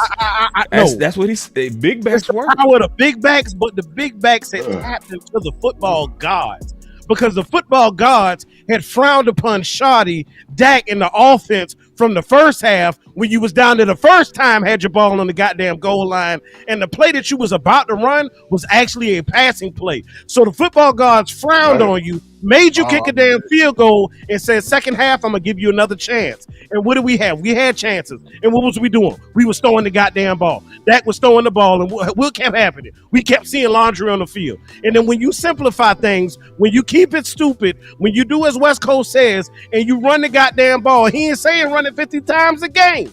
But he's saying run it in obvious situations. And in obvious situations, you have the back who came from this team, Javonte Williams, and he handled his business. We ran the ball. We got the score. You took time off the clock. Now defense, let's see what you can do. Yeah, there you get a fucking stop. That's all that matters right now. You got to string together. You got to string together points. You got to string together points. You got to string together some stops. I told you that I was mad. We got that field goal early on, bro. We should have got a touchdown on that first. I really don't want Ben on break right now. I really don't. I don't. I want you to hold your nuts, Eberflus. I don't have to foot in their ass. Like, I need you to go ahead, even though we know our. Because if I was a cornerback coach, I would love to play for Eberflus because I would never have to do my job. You don't have to coach your right. You don't have to coach your guys to actually play the. You know what I'm saying? If that's all they got to do is play space.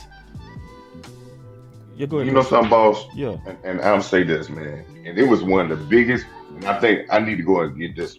When the first couple of weeks they asked Eberflus about how well your team tackle. He said, remember he said, our tackling based on how well our cornerbacks tackle. Yes, right. He said that. Yep.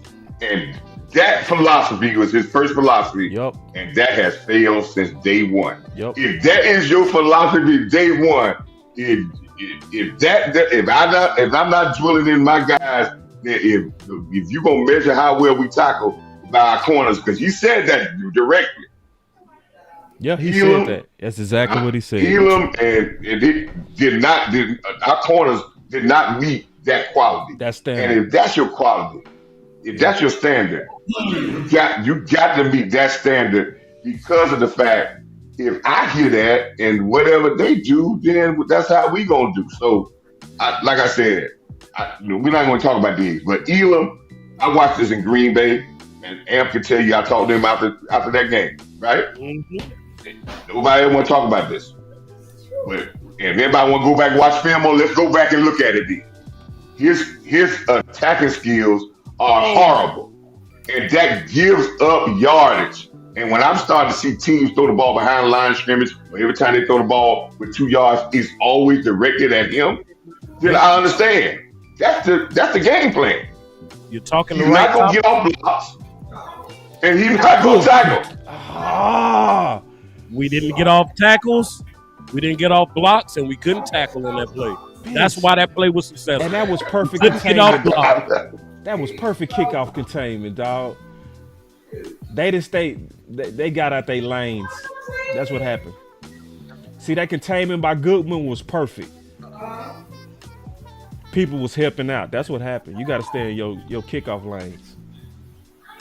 And see, this is the thing about Goodwin, right, boss? We say he was great at contained by Goodwin, right? This is the thing I got a problem with that, right? Mm-hmm. He's supposed to be a damn gunner. He's supposed to be trying to get to the ball, and somebody else supposed to get saved. And then he gets there, he don't make a tackle. Man, these little tackles not making tackles, man. In big games, you cannot give up hidden yardage. And you go back and watch every game that we don't play well, our tackle, we miss I don't know how many tackles. Every game that we play better, we make tackles. They in the red zone already. This was oh my God, we're trash, bro. Yeah, we are trash, that was on Bland. Containment again. We are trash, bro. That was on Bland. Containment. Max Crosby's not helping this defense, bro. Sorry. Nope. Oh. Unless Max Crosby knows exactly what the play side is gonna go, then no, he's not helping his defense, bro. He'll probably Max Crosby. He'll probably get us to under like 115, 120 yards a game, but we're still giving up 150, 160 a game. I don't see. Elam. Boss, you talking about Bland. Elam was not blocked. He was backside guy. He ran up there and watch. This guy ain't trying to make a tackle. Watch it replay. Trash. He not trying to make a tackle, man. Trash, bro. That boy Elam is soft. That boy Elam is. I've been seeing this all for weeks. They keep bouncing it out. I just standing out there. He's not trying to make tackles. And guess what? If I've been seeing it, I can guarantee you, in every offensive meeting on every team, the player says, "Hey, check this guy right here. This guy ain't trying. Go that way. Cut back. He's not gonna be no force. You can cut back and get by him." Playing man-to-man defense, and the guy, they showing the replays, we're playing man-to-man defense, and Blaine let the guy cut in front of him and just wide open. I'm telling you, man. Pick play. Yeah, they ran a pick, but it should have been a legal pick because they ran that pick. We dodged the bullet. It's on them. Yeah, because they ran that pick, but it looked actually legal because they did it within a yard. It was illegal as hell. It was illegal? No, 82 was blocking. Wait, because you know you can run a pick within a yard. No, but 82 was blocking. Like he was blocking. Okay. Yeah. That was illegal. I'm just now seeing let me look at it. Let me look at it. Why? Yeah, you can't do that. He 2 yards downfield. Oh, hell no. That man wasn't. Yeah, you can't do that. He wasn't running on route. He wasn't. Yeah. He sell it or nothing, dog. God damn, you got to at least sell no that curl. shit. What you say, El? El say, boss, you true. But you know something else? I'm gonna tell you the other problem is. I'm gonna tell you the other thing that I see. And when y'all go watch film, I want y'all to look at this. Every big play every big pass play is directed at. It ain't directed at Bland. They got that touchdown Bland, but they're gonna find number 14 in coverage for the Cowboys, and they're gonna attack him like nothing. Like because it's 14 is one of the slowest cover guys that ever. He just can't. He didn't catch that, but sure. Son, you look booty. Hey, I got a comment in the chat that says we want bread. Like, no, you can't celebrate that, dog. He dropped the ball. Right, you can't celebrate that. So I'm saying he lost the face and everything. He was wide open. West say you can't celebrate that. Drop the ball. And then the player gonna get up and come strapping West say you can't celebrate that. No, you're not. Wes say you I can't ain't gonna lie, boy. This boy been getting beat all day. I feel you, Wes. Wes say you can't celebrate. Wes, no, because hey, listen to me. Hey, listen to me, man. I got my flag coaches here, man. We went all the way to the Super Bowl, lost on the final play of the game on some bogus interceptions count as points crap that's only in flag football. That's how we lost. We literally lost by 1 point in the Super Bowl. And we all said the exact same thing. Like, you got the player up here celebrating, but like once you become a coach, because last year these guys were just regular guys. This year they coach. This is their first year coaching. So I get to see the difference in their fandom too, because it's like before last year you're like, dang, good play by the defense. But now I was telling him like, now that you're a coach, you see things differently, right? And he's like, yeah, you can't celebrate that, bro. Like, what are you talking about? You got beat. He just dropped the ball. You know what I mean? Like that would have been 35 freaking points if he did his job. Wes, all you do is catch the ball and we're back down 14. Get your ass off the field. I got a super chat. He say for a GM to say we want to stop the run to not stop anything. This is on front office. Y'all as much as the coaching and player play has been poor. Wes, he the only person I've seen that got beat and got a pick. I think that's Eberflus too, bro. I mean Coach Marv say this all the time. I know he's right on this. Some of these players just ain't good. A lot of your players go take on the mentality of your coach. Your coach is soft. Your coach is petty. Your players petty. I never seen somebody get beat to get a pick. Do we even know who Trek? Who do we even know? Listen, nobody knew who the fuck Trek Wes was. I know that's and you can't have a bend don't break defense without a demanding coach. You can't. Just period. Because that's the same thing I was saying. Like some of these dudes were not good when they got put on the team. Listen to me. Listen. I be saying this in I don't know these niggas. Your Honor.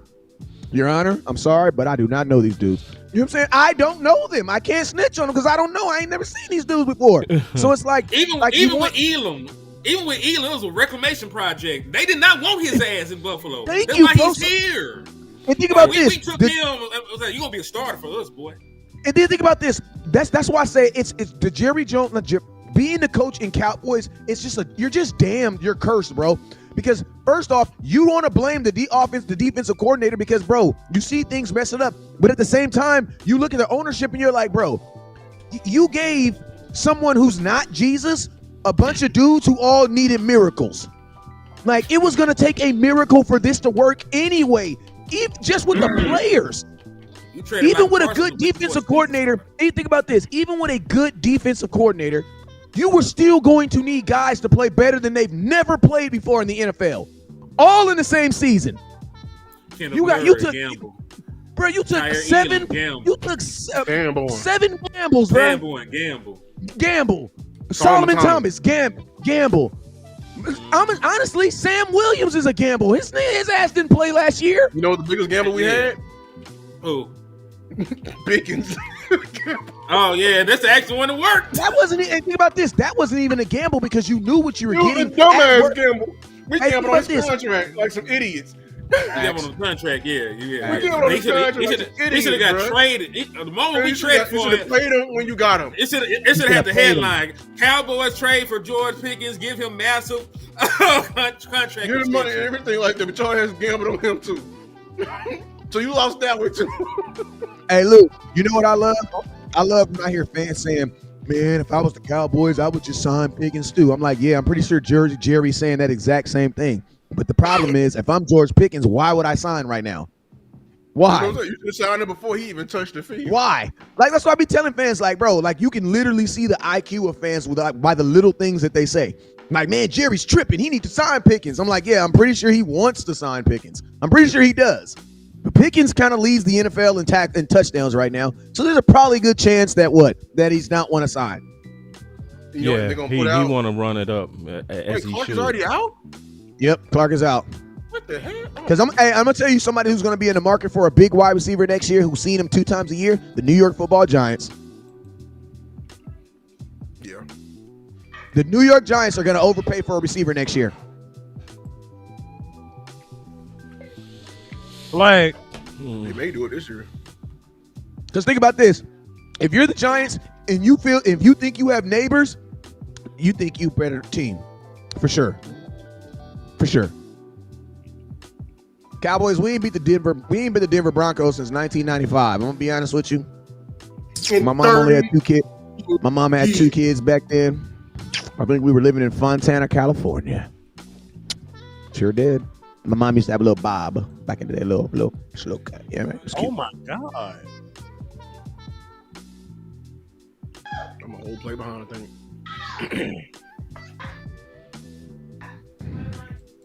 I hate our defense. I ain't gonna lie, the secondary gonna get worse, y'all. I'm gonna tell y'all the secondary. I'm gonna tell y'all the exact scenario, and y'all can clip this and come back right to this chat. I already know what they're gonna do. They're gonna see the answer to this, and they're gonna sell it to us next week. The answer to this is gonna be Revel. Watch, they're gonna sell us Revel. Revel gonna be playing next week. Yeah, I agree. And then they're gonna put blue chipping. Oh, and he fumbled. He fumbled. He fumbled. You lying? Yeah, no, you lying, bro. You lying, bro. He fumbled tipping, bro. Let me see. We all know what race that's the what. Oh, and they came in. Oh my God. Told y'all Blue wasn't shit. No, wait. Now. Yeah, y'all shut the fuck up now. Lou, okay, you niggas shut the fuck up. Didn't I tell you Denver was gonna knock the ball out of him this week? I was talking to you. You said it. I said it. I said Denver gonna knock the ball out of him, bro. You said it. You know said what, Javante? Said that nigga wasn't shit. No, that was Blue. Said that nigga wasn't shit. Said that nigga had a fumbling problem. Said this motherfucker had bad vision. Hey, y'all shut the fuck up. Y'all shut the fuck up now. HTM. HTM. He only has a fumbling problem when people hit him and he's carrying the ball. Other than that might have been Williams. No, that was Blue. Oh, that was Blue. That's a light skinned nigga with dreads. That's not Javante Williams. I know the three. Had the nerve to wear some Louis Vuittons Some moving concrete. Wait, hit it. Don't kill him. Don't kill him. Hey, HTM. No, hit it. No, bullet. No. Fuck his mama Hey, too. Cuzzo. Wait. Hey, Cuzzo. What did I say? Wait, no, that's your teammate. That's Hey, what did I say? That is your teammate. Hit it. You can't say F his mama. Hey, Cuzzo, what did I say? Hey, why did I say he really got them things on his feet? I said the only time you get things like that on your feet is when you're not used to wearing cleats. That's it. That boy hit his F his I'm mama. not saying nothing, man. I don't want to give the victory lap to people. Maybe not right now, but all I said is this, boy. You know how much hate I've been receiving this last week over Blue. Hey, I just said on Twitter, Blue look better, and some hoe ass dude, oh, stay over there. I'm like, I said better, bitch. Like, I ain't say balling, I ain't say killing. I said better, and y'all so ready to suck his balls. Don't stay over there. It's like, I ain't gonna fire her today. Say he's better. Send me the tweet. I ain't gonna fire her today. Oh, I already blocked that hoe. I blocked that hoe. I might unblock him after that fumble though. Oh man, please send me that. I ain't ready to flash today. Somebody say I love hitting, dog. Like I love hitting too, man. That boy hitting go crazy. That ball's supposed to be in his chest. That head will go crazy. Are y'all giving us likes? Bro, yeah. That was on Dak. Jesus. Because even if he catches it, he ain't going nowhere.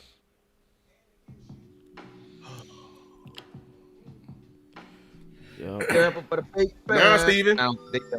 Steven, what you say, Steven? Steven, what you say, Steven? You said I like our running back situation. I believe in Blue. If you say it right, you've been firm on that too. I remember back in the camp, you said I love the situation we got running back. I love what Blue is doing. 30 points. That's what our defense gives up right now. He fumbled while tipping, bro. He was tipping, bro. Steven, it was you who was boy, you was red as I don't know what, Steven. If y'all don't know what tipping is, that's when you being hesitant and timid through the hole. Your footwork is timid through the hole. Yeah, you're timid. You're indecisive as a running back. Right. Yeah. And it's and not you can't be like that. that. And he was doing that at UT, bro. Like this ain't hating on him. He's been UT. doing this, bro. Anybody that really watched this tape and not highlights. That's somebody what said. Been Lou, doing. They said, "Baloo, boss, man, I think y'all need to go watch his highlights." I laughed. I laughed in his face. I laughed, man. Somebody did say that to me. They said, "I dare you go watch his highlights." I dare you go watch his highlights. That's y'all problem. You says highlights. You don't shut your bitch ass up to highlights. No, hit me. Hey, well, listen to me. Hey, boss, but boss, you know what I always say about highlights. Hey, boss, what I always say about highlights, what is the job of a highlight? A job of a highlight is to highlight and enumerate whatever you're trying to highlight. Right. That's what a highlight is. That's why you're not supposed to watch highlights. Highlights are for entertainment. Listen to me. Highlights. Listen to me. Highlights are for entertainment purposes only. That's it. Highlights are like putting blanks in a gun and for a movie. You know what I'm saying? You're not gonna put no real gun, no real bullets in a. You know what I'm saying? That's what highlights are. Hey, real quick, I got a super chat, y'all. I got a super chat. Can you come back to me the other day? Yeah. I want West to finish though. Okay. Say, my boy Jay did say, "Boss, love y'all content and y'all positivity, but." This was an L the second the schedule was released. Jerry, Stephen, and Jones family diss on them. It's hard to win in Denver, bro. It is. Shit, you got to still strap it up. They bleed you just like we do. You still got to strap it. Well still got to go out there and fight. Well said. And we still giving up this game. This is us giving up this game. This ain't really them. You know why I don't believe in, what's the history and everything like that, dog? Because if you win today, there's a new stat created. You're not 5-0 since '95. Hold on. Don't do us like that, Kevin. Don't do. He said you niggas pathetic. He's professional athlete while y'all YouTube gangster. Listen, man, I know Blue your dog, but don't come at us. Get that nigga dick out your mouth, hoe ass nigga. Nah, we ain't gonna talk to him like that. We ain't gonna talk to him like that too, bro. Like it's like bro. It's like at some point we just gotta call a spade a spade. That's all we saying, bro. No, it's not even that. I'm gonna tell you this, bro. This is a learning lesson to y'all. Because like I said, like you gotta know when somebody's showing you a highlight. Give me that highlight. And this is real football. When you was getting recruited by Houston, boss, You probably at my age, we were sending the highlight film to the coach. You know what I'm saying? The coach said, "Ooh, nice." And what did he do? He came to your school. He came to your school and said, "Coach, show me the full game." Exactly. No, show me the entire game. How? Yeah. What does he look like in the entire game? Yeah, it's too. What's going on with Blue, man? It's like a massive need to be right campaign. So it's like and then when we try to give him credit, I gave him credit for the good runs. He had a couple of good runs, and I said he looked better. And it was already people. Oh my God, bro! It was already people. Man, don't stay over there. It's like, bro, I can't say he's better, dog. I don't want to get rid of him. I like that's a problem. Yeah, it's bro. a value in Blue, but to think he's RB2 is delusional. Y'all thought thought he could run in between the tackles. Hit him at his hips. Guess what? No first down. I said he good on the edge, man. When he did that hurdle, he was in space. Hey, I want to good hit. Who is that? Who is that? Who made that? That was ready. Oh, look at Ready. He's ready at free safety, right? Yeah, Ready's at free. Why did we lost him down? Keep. Oh, look at wow. Oh, pull that ball. Pull that ball. Pull that ball. Ooh. Yeah, but you had both your linebackers wash themselves out the play. Both your linebackers got washed out the play. Boss, let me ask you this. What is I'm sorry. I need you to help me. What is the correct technique for a corner when he does not have a receiver out where he is? Yeah. What position should you be in? Where are you supposed to stand? And how are you supposed to stand? Outside. Banana. We call it banana. I'll give you Look where they put Elam at. Look where they put Elam at off the ground outside knocked him all the way in the bench. Yeah, he knocked it. Hey. Would you say our edges are getting tested this game? I tell you, man, listen, man. There's no reason he would not play for me ever. There's a reason, and I bet you go back and watch Buffalo. You go back and watch Buffalo film. You probably could watch him back in college. Everybody was probably enamored because he got some interceptions and said, "Oh, he need to be drafted in the first round." But that ain't all that makes a cornerback. You think y'all think one thing you can't teach is hard, man. On this run game, they're constantly doing wide tosses. No, you feel me? Oh well, let me explain what I have seen. And we'll probably see it on film. We'll see it on film. They're running plays and they're cutting back to the run support where you don't have receivers. And on most of the plays, the run support cornerback there ain't got nobody to block him because they know he's not going to attack the ball. He's going to wait and they're going to run right by him. I got a $5 super chat from PJ. He said, if we lose this game, do you think that Jerry get us the help we need on defense? No, exactly, because we've lost more embarrassing games. So it's not even that. If Chicago didn't get you help, if Green Bay didn't get you help, no. Not even that. Even though I didn't believe like you was gonna get them players, but they said they've been rebutted. What's the word they use in the thing? When they told rebuffed. them, Yeah. That means you've been making passive ass offers. That means you trying to hold on to them fucking picks. You got the wrong mindset in there. You being passive as hell. So no, they trying to find every reason in the book to keep them pussy ass picks. That's why you think when I made my video? Oh, go ahead. No, I was just saying on my video, I stressed on my Max Crosby video, it's like, man, I don't give a damn about the Cowboys calling the Raiders. I want to know about the Cowboys signing somebody, because typically when the Cowboys make a big stunk about calling somebody, you know what ends up happening? Nothing. That's the whole reason why we know they called them. Think about the people who they didn't call that are on this team. Amari Cooper. We never heard anything about Amari Cooper. All he did is showed up in the neighborhood. Why is that? Why? Because the Cowboys, when they actually want a player, they don't put it out there. They don't put that information out there. So I'm going to be honest with you. Anybody that the media is saying is coming to Dallas is not coming to Dallas. And it just has never happened, from Jamal Adams to freaking Jamal Adams, freaking what's the boy, Earl Thomas. All these people, bro. Jamal Adams was driving around Dallas, throwing up the X and taking pictures with Dallas Cowboy fans, thinking he's about to be a Cowboy one day. Everybody talking about they talking. Then they said they talked. Remember they said, listen to me. The reason we know that they never called Derrick Henry, you want to know why? Because they said they did. And then guess what Derrick Henry people said came out? They never called me. Yeah, they got my number blocked. They never called me. The only reason we know that they never called is because they said they did. So it's like, bro, that's why I said, like, I don't see Max Crosby happening because if first off, why would you let a team know this early in the trade? Jerry Jones said that deadlines make deals. That means that if the Cowboys are going to trade someone or go get somebody, it's going to be between 10 o'clock and 11:59 at night before the deadline, because that's when the deadline is. So anything else is just blowing it up. Like, why would you negotiate for Max Crosby 2 weeks before the damn trade line? Like, that makes no sense. Of course they're going to want everything, and everybody knows that you have 2 picks from Micah Parsons that are free, that are not yours. So if you're the Raiders, why would you not want that pick? And you know they want those picks because you don't have to do anything for them. Real quick. I got a super chat and somebody said that it's too many blacks on the team. So shooters. Everybody around me shooters. Ain't no telling who was shooting. Yeah, y'all go ahead and shoot him, please. Get your boy. Hey, boy. 80% of the league is black, dumbass boy. Talking about, boy, you dumbass. You better. We ain't go. Let's not give him too much attention. Let's just shoot him. Shoot him. Everybody around me shooters. Ain't no telling who was shooting. Shoot him. Get him out of here. It's cool. The pool man is already doing enough damage in his household. That's why he don't like black men, and I get it, man. Yeah. I get it, man.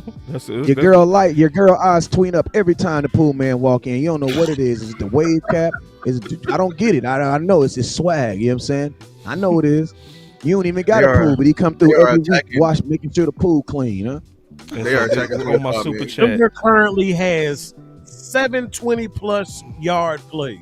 7, yo. So on my somebody super said we just need to stop the big on my play. super chat said the only selling that needs to happen is Jerry selling the team. And that's a good one. But I say this, man.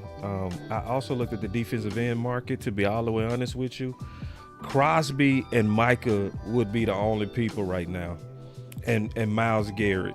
And then there's no guarantee. Our edge is right now right there with them, being honest. Like maybe a small improvement on setting the edge, bro. That's from my film review. I wouldn't trade for none of the people I saw out there. Hey, because would it fix you? Would it give you, if you traded for them, for one of those dudes? Would it give you? Because think about this, and Coach, I promise you, I'm gonna let you go after this. If you trade for Max Crosby, you know what we're expecting? Everything's the whole nation's expecting that he's gonna come here and fix everything. And when he comes in here and we just go from Rush giving up 160 yards, or maybe like giving up 140, people are gonna be like, what did you trade? What is the delta? What is the guarantee? There's no guarantee that you're gonna get better by trading for Max Crosby, and so that's the real reason why I don't think they're gonna do it. You get way better if you get Crosby. I ain't gonna lie. I believe he would too, but I'm talking about not running. Me and Lou did a film breakdown of him, bro. I'm telling you. What is this coverage they were just in? Look at this how good he was balling, bro. Yeah, I'm sorry, bro. Every play looked like a highlight. He lived in the backfield. We're not long when we say that too. He lived back there, bro. That shit was crazy. That was the man. Why are we not playing up on the ball? Why are we playing so far back across the board? What was you gonna say, Coach? Oh, because Coach Marv was up. He been patient. What was you gonna say, Coach? Hey, man, every big play that done got in the past game, we've been in man. We blitzed that last time, and they went down the field on us. Bland got beaten man for a touchdown. Then when we playing zone, every big play that they're going underneath the 20, they try to throw the ball underneath on 20 over there again because they feel that they can get any yards they want on him on his side. Probably y'all gonna see down in this red zone down here, something's gonna go to the left toward 20 some type of way. And they don't want to come. See how Bland came up and forced that play, and then went back and even at least made the tackle. If that was on the 20 side, he would have never touched the guy, and he would have charted behind the guy and, I almost made the tackle. I cannot understand. And if I want to be killing Eagles who I'll kill him on this. This is never. I don't understand how this guy is on the field for you, because he does nothing for you. And then I'll say this about Eagles. He the one that brought that cornerback coach, because a cornerback coach is not just scheme, it's how good are you at coaching technique as well. can you make those players better? So like Al Harris, he makes the players better. You know what I mean? So you go be fundamental in your technique to where you go make more plays because you taught to make plays the right way. And you see you see them fussing at each other and that kind of shit. They confused out there, man. PJ with the $5 holler for me. He said, "Can we make it to the playoffs with this defense?" I'm just trying to find some hope somewhere. This defense is depressing. The best thing to me is the fire Eberflus, man. And B-Bird said we might need to be the sellers at the trade deadline. Oh no, we can't. Well, you need Diggs. You need Diggs. You need Crosby, bro. You need Diggs. You need Crosby.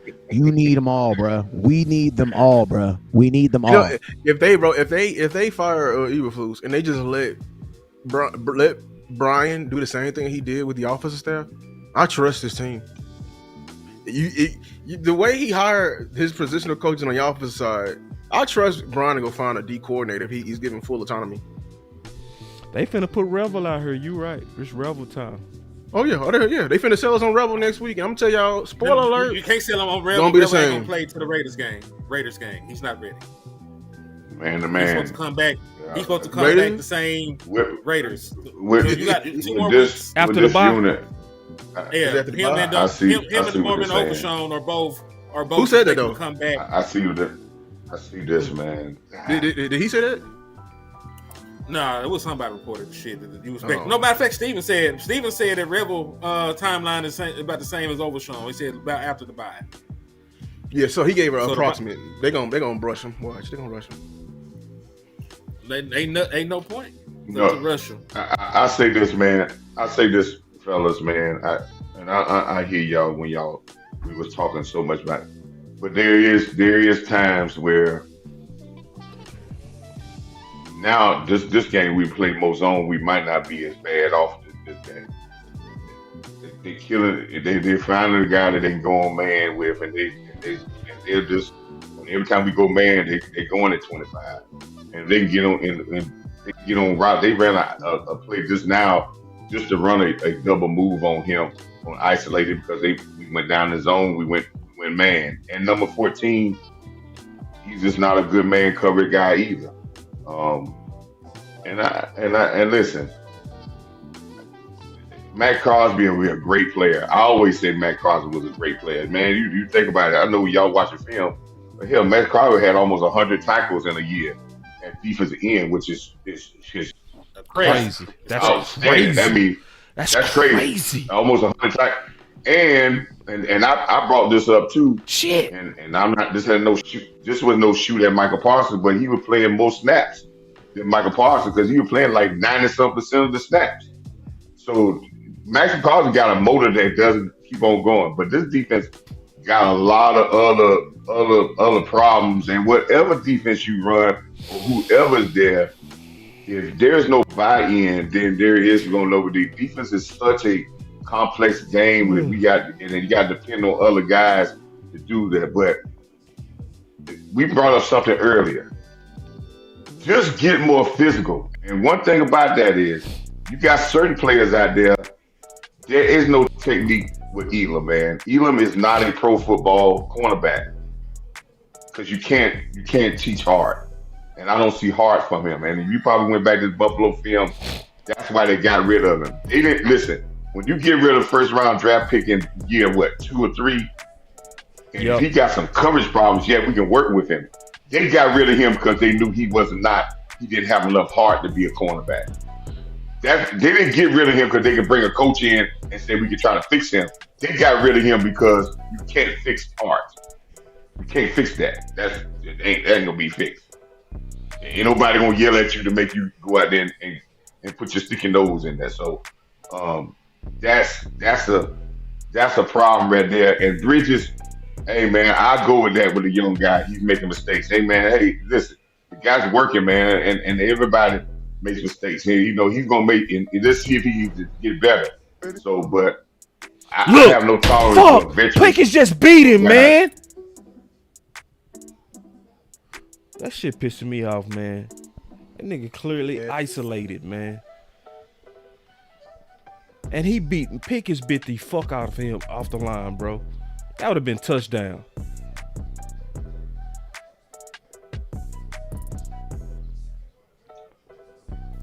Yeah, I want to see the wide angle on that too. So I got a super chat. He said, "Boss, they got to do something on defense." Shit.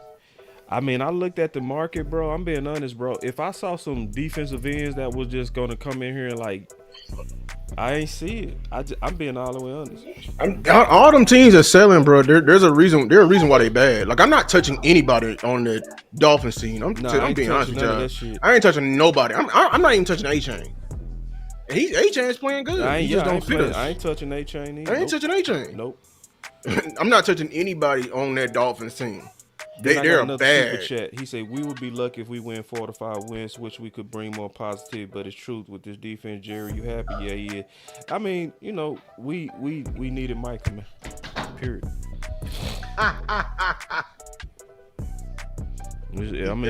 What we got here, man. What we got here, and I'm gonna be honest, Micah will be probably in the exact same boat. Nah, he would have helped. He would have helped. Listen, man, I'm gonna say it again.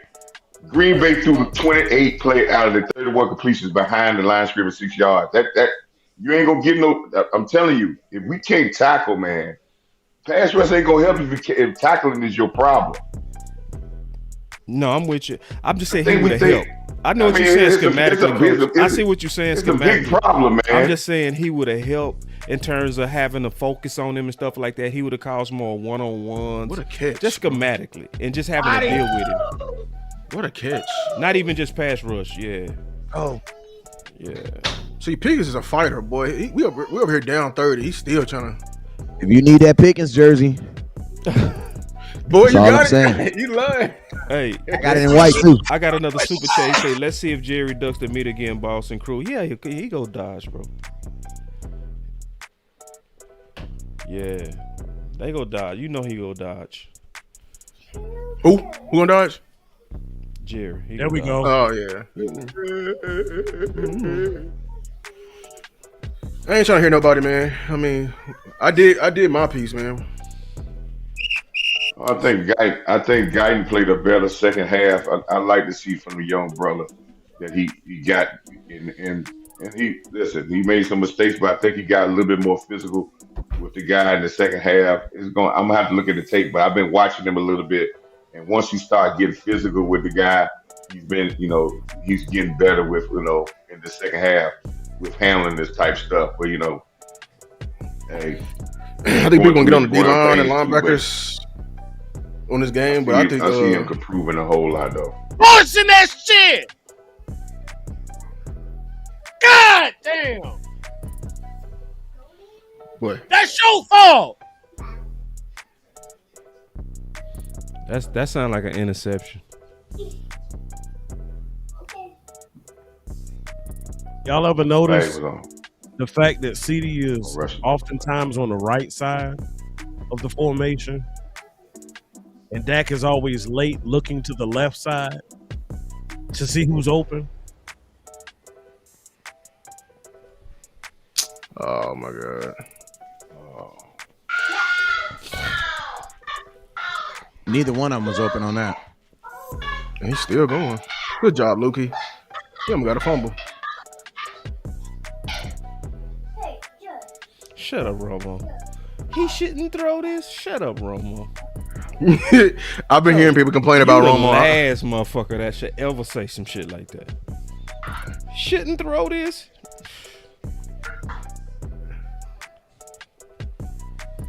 I just don't want to hear that from you, Romo. Not with Dak. Just shut up. Shut up, man. Yeah. What was that? Yeah, just go ahead and fire Eberflus, man. I'm on team fire Eberflus, man. It's like, and I wasn't even on that team. I'm super on that team now, man. You a Trojan horse. It's likely you. That's why Diggs on IR right now. I don't trust cats like that. Let me explain something. I'm gonna throw something out here about Diggs. Do you really think Diggs want to be in Dallas? No. No, not the way we treat him. No. Not the way we treat him, no. Listen to me. Diggs' agent and Diggs already knew before this season started that this is his last year in Dallas. Oh, yeah. They didn't kick the can with his contract down the road. He already knew that. Then when they took $500,000 of the $9 million they had to pay, he already knew. Diggs' best bet was then to whatever he could do is to get out of Dallas. If he could get traded, so he could go somewhere else, play and get his pension. Because he knew he wasn't going to get it here. That's been the best thing. Think about it. What would you do? What would your best bet would be? Think about if you was in that shoe. Well, what are you saying with that, though, Coach? Like, hey, can you trade a player that's on IR, though? Yeah, you can. The opposing team gotta agree not to. He gonna pass up physical. Now look here. Are you saying the concussion is not real? Like, I'm trying to see where you're going. Hold on. Diggs put in the work, right? And he said, okay, I went 3 or 4 games. I'm thinking about my future because I don't know if I can ever get no big money. I need to get money. So if my knee is a little sore, I don't want to jeopardize putting bad tape out there because I know I got another employer next year. I'd rather shut it down now and people go on what they just saw because if I put bad tape out there, my days of making money is over. Well, you think he on IR because he wants to? He might have some soreness in his knee and he may not be confident.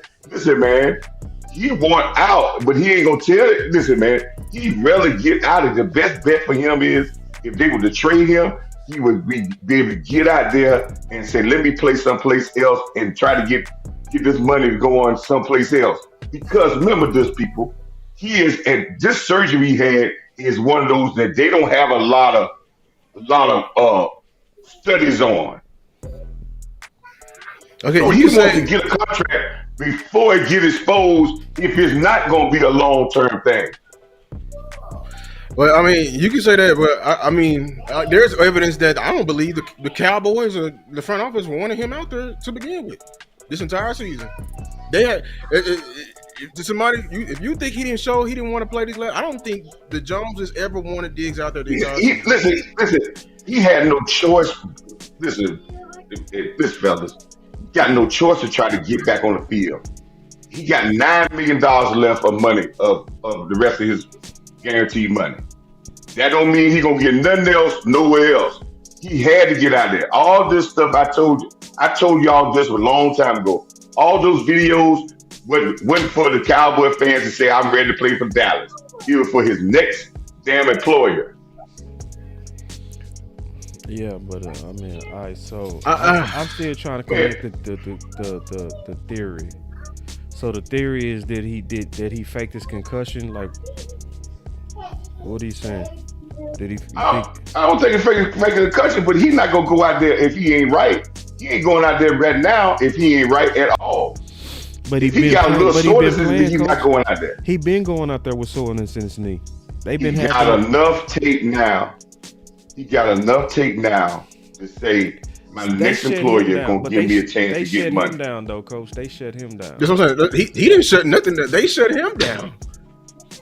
But I don't think y'all. I think y'all thinking in I love Diggs terms.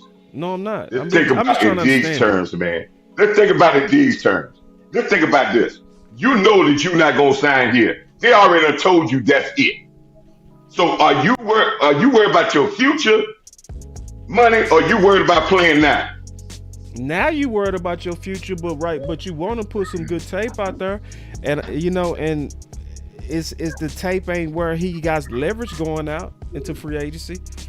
They likely go do him bad. They go likely try to tank his stock. Yeah, they go tank his stock. Why would he want to tank his own stock? Nah, he want to go make some plays. He want to go out on a high note. It's almost like Odell Beckham. It was a time where Odell Beckham was like considered like touching, Dookie. But then when he went out and he played for the Rams, he put up some good tape and he put a couple of more years on his career with a bag. That's how Diggs want to go out after an ACL. That's how you go out after ACL.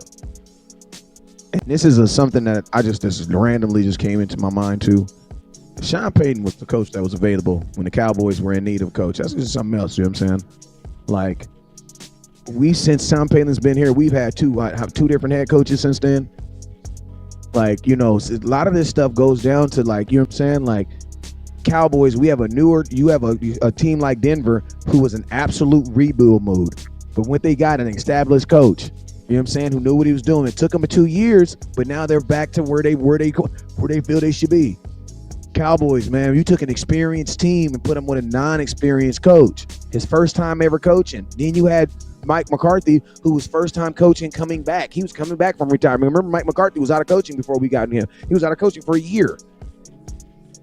Like, you know what I'm saying? Like, some of this stuff, like, man, like, we got, like, to be honest with you, your head coach is a gamble. Like, your head coach is literally a guy where you could fire him at the middle of the season and nobody would know, bruh. This whole season has been a gamble. This whole season is $2 said how many defensive players will start in Philly? None. I mean, you got players that nobody else wants. You built a bad team. Deron Bland. Yeah, that's it. Bland. I mean, that's some of those guys. Don't think Philly. They got so many great players either. So, but I'm gonna say something about Sean Payton, and this is the craziest thing about Sean Payton. His team beat on one-on-one coverage again, and he grabbed it. He's just not a cover guy. Anyway, I'll say this: the biggest thing that what Sean Payton did that I know the Cowboy organization would not do. Sean Payton was bold enough and had enough power in that organization that says, we're going to cut a guy that had his extension that hadn't even started, and we're going to take the salary cap hit for the next 3-4 years, and we're going to cut Russell Wilson and go on by it. You signed to an extension before Sean Payton got there, and he cut him before the extension even kicked in.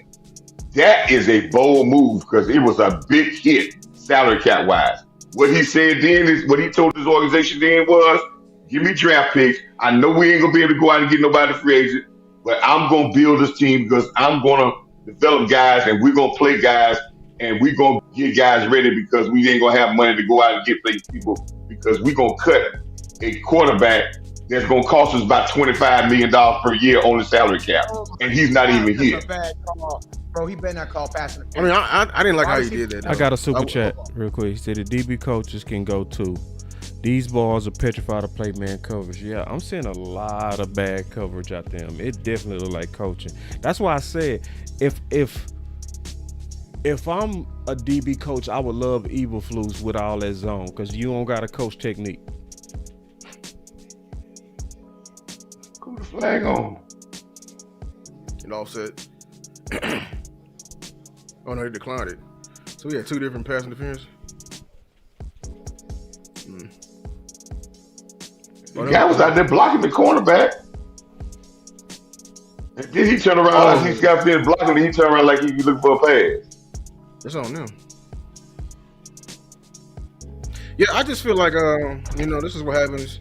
We don't do everything we win here in Dallas, in my opinion. Our dysfunction when we meet other teams, like they don't do petty shit like we do. We over here be trying to eat our own the whole entire week instead of getting ready for the fucking game. That's right. You know, like everybody else is. You lose this game, you're technically 3-5. That's why I hate my content creators out here. They be fold the drama and everything like that. We told y'all the solution should have been Diggs should have still been on the field. You should have told him and what's the name, sit down in the room, tell them mend it like some grown ass fucking men. But no, we got people who want to act like children at the top, and this whole thing, this whole charade, we do everything but that's conducive to winning.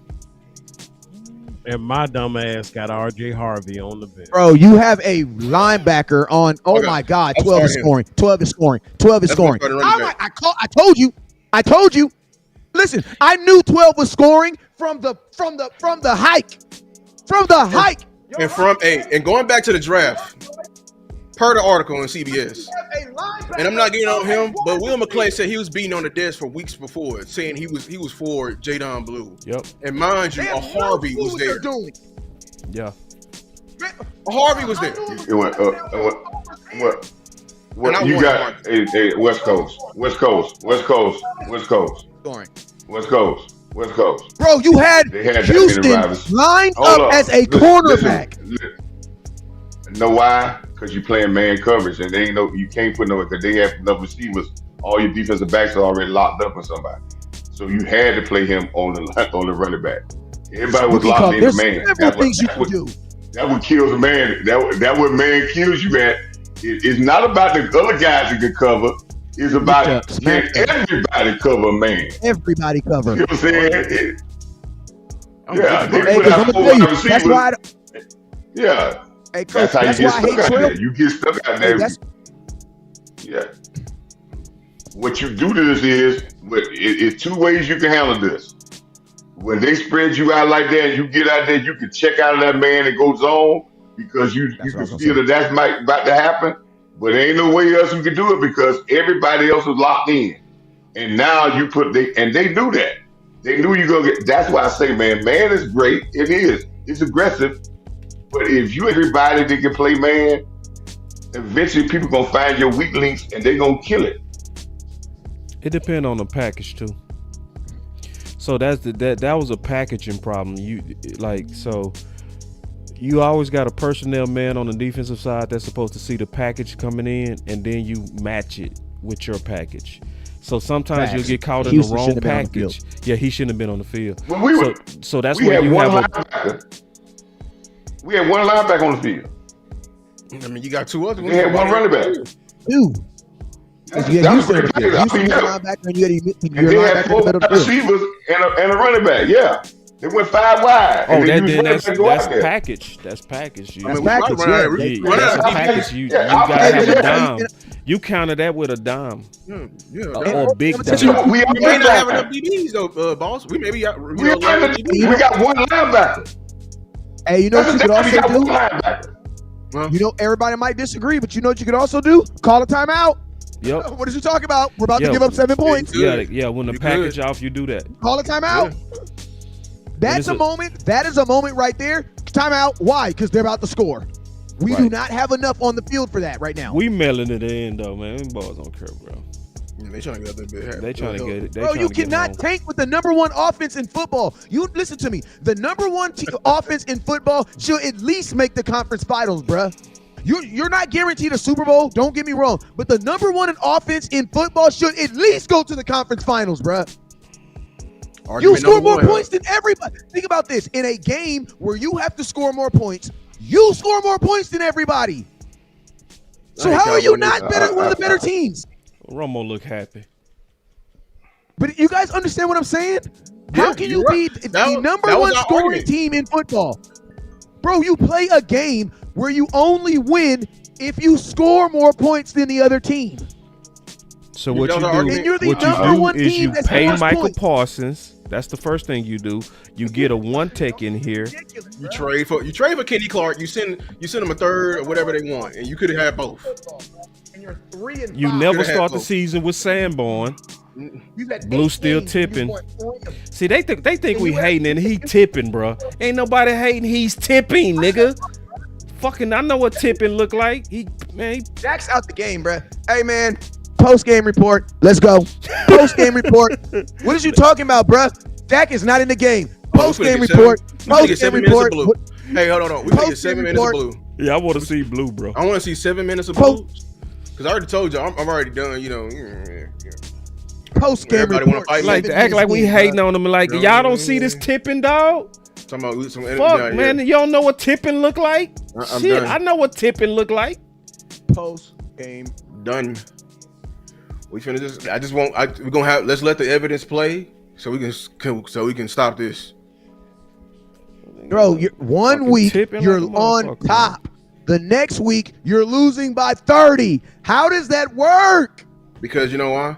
Because you know when we was winning, we was on top. We was putting ideas out there, and we was met with rigor all throughout the way. We had to literally drag Cowboy Nation into. It took us beating Washington lonely ass for everybody to say F them damn picks. We've been saying this is week 2, week 3. And everybody's like, well, we need to win the next 2 games. So Jerry, no, we don't. It shouldn't take a damn condition for you to be aggressive, bro. Did you see Deuce Vaughn on the Denver Broncos sidelines? They say game should have been centered around Williams. I got a super chat. It should have. It should have. I was saying it. You should have led with the run game. Would have won, bro. Not a damn thing would have won today. I think we could have slowed the game down. Much, bro. They scored way too much this game. Denver. And this offense is not even that good, bro. It's crazy. Denver offense is not even that good. Yeah, he tipping. Yeah, he tipping, bro. I got a button for blue, y'all. So guess what? The last time the Cowboys were 3-5. The last time the Cowboys were 3-5, we called up the Raiders and we got a player from them. Do the Cowboys do it again this season? That's all I want to know. The last time the Dallas Cowboys were 3-5, we called the Raiders and we traded for a player that ended up changing our entire season. Do they do that this year? Because we are 3-5 with the #1 offense in football. We're in the exact same situation. So if you traded for Amari Cooper in 2018, your ass need to do the exact same thing right now. We need an Amari Cooper-like trade. That is one player that comes in and changes everything. Everything, bro. You talking about like Max? The thing, you know, what's the funny part? Bro, I don't know. I don't know. I'm gonna tell you who they need to go get, and y'all gonna get mad when I say it. The Jets go get Quentin Williams from Jets. Nah, I'm gonna tell you who we need to go get, bro. Yeah. We either need to go Simmons or we need to go get Thomas. We need to go get Thomas. Who's Thomas? The receiver. Oh, you talking about? Hey, I know two people that I want. I go get the linebacker. I go get the linebacker from what's that linebacker? White boy that just from Chicago. Not Chicago. Tolbert on the touchdown. Hey boy, hey, ain't no smoke or nothing, no man. Say that smoke machine, bro, the next week, bro. This drive was made possible by good throw, Joe. You know what Cowboy Nation gonna be? Well, Joe look better than Dak. We just started Dak. Facts. Yep. Watch. Somebody say what is tipping? I hate Dak. Somebody say what is tipping? Tipping is when you've been hesitant, when you're running the ball, and likely chopping your feet, right? And you timid through the holes. That's tipping. Touchdown. Yeah, it's a touchdown. See, y'all don't want to hear me on that, but we should go get Brian Thomas, bro. You go get a first-round receiver that they trying to sell. You go get that. Especially, y'all ain't gonna want to hear me, bro. But I don't want to talk about it because y'all gonna be tripping on the truth. Go get Quentin Williams from the Jets. Say that for the post game. He tackle. He gonna help you. Say that for the post game. Oh, that's good. Me and Henny go to war on that. I know that's why I said you didn't say it for the post game. You got the ball. Oh my God! Can we do the post game report, please? 2. That's touchdown, man. Stop all that bullshit. Yeah. Let me see. Life of a Cowboys fan, man. All right, so his foot down that's the third step, man. Come on, man. They always trying to fuck with us. Quit playing.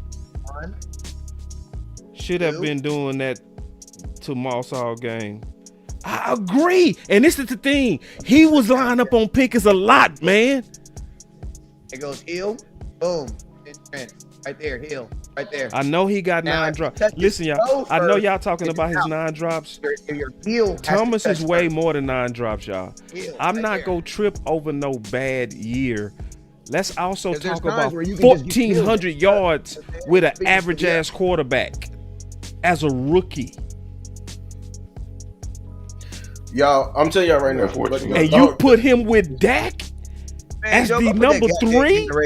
Just say it. Like this, bro. Just tell them the reason why we're trying to do this. Down 24 points and back. It's gonna put leverage on Pickens too to come with a better price. Well, yeah, and here's the ultimate thing, y'all. We need money for this defense. You need money for the defense. You need money for this defense. I'm not trying to hear about all draft picks. That is a Steve. Look, y'all want to build a defense like Steve, and this is what it look like right here. You have a bunch of undrafted guys, 6 rounders, 7 rounders, a DJ Clark, and you got your Chukaway, North, South, East, West, Bridges out there. That's what happened. You need money for the defense because in 2-3 years you finna lose DeMarcus Lawrence, Micah. You might lose Donovan Wilson. You might also lose what's his name? The other Malik Hooker. You Trayvon is gone. You feel me? You might lose Slam, and you might lose.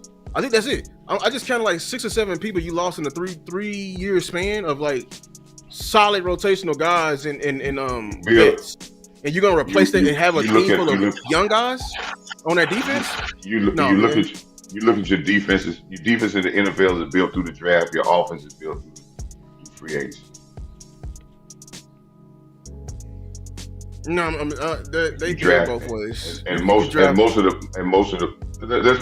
Hey, you want a challenge? We can go and look at it. Let's go ahead and look at it.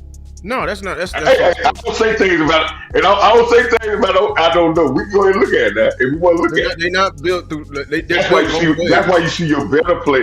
That's why your better teams most of the time they always drafting defensive players every year. They draft defensive players every year, and they go out and you have a core of guys in the offense, and you feed around that. So you get a core, and Pickens could be that core. You get a core, and you go offensive line, and then you try to keep your defense young and you keep them hungry by replacing those guys. But some of the positions you ain't gonna be able to play. You can't. You can't just run up young guys. Because if you try to go young at defensive end, likely that ain't gonna even pan out to 3 years. You go young at corner. The Denver Broncos. Yeah, you go young at corner right now. Yeah. You know they took corner and safety linebacker. That's where you can go young. You know what I mean? You know the position they took, right? They got Jade Barron. We ain't seen his ass yet. And they got Patrick Surtain. And I know some Super Bowls that was won on going D, like Denver when they got Ware, Dallas when they got Deion Sanders. That put them over the hump. You need to add some guys on there. You can't just run straight. Charles Woodson was the key to Green Bay when they got theirs. He didn't do it in that Super Bowl game. We got pick 94 from Charles Haley. Like, you know what I'm saying? Like, yeah, Charles Haley. Yeah. Get Charles Haley. Yeah, it was. Yeah, no, it's a long history of defense putting people over the hump. You gotta get your corner piece before you surround them with young talent. When we talk about Charles Woodson, we talk about Charles Haley. We had a pretty good defense, man. We had a pretty good defensive guys over there with Charles Green Haley. Bay. I mean, when we say we got Charles Haley. I'm saying though they was hump pieces though. They was hump pieces. You need some guys. You can't. So because you said to win the Super Bowl, Coach. That's what you said. So to win the Super Bowl. No, you said let's look at it. So we was going line by line. We was naming some key pieces. If you give me 3 out of 100, no, it's not 3. No, I'm naming names right now. You haven't named any. I'm naming names. I'm just naming names. You said name some names. I started naming some names.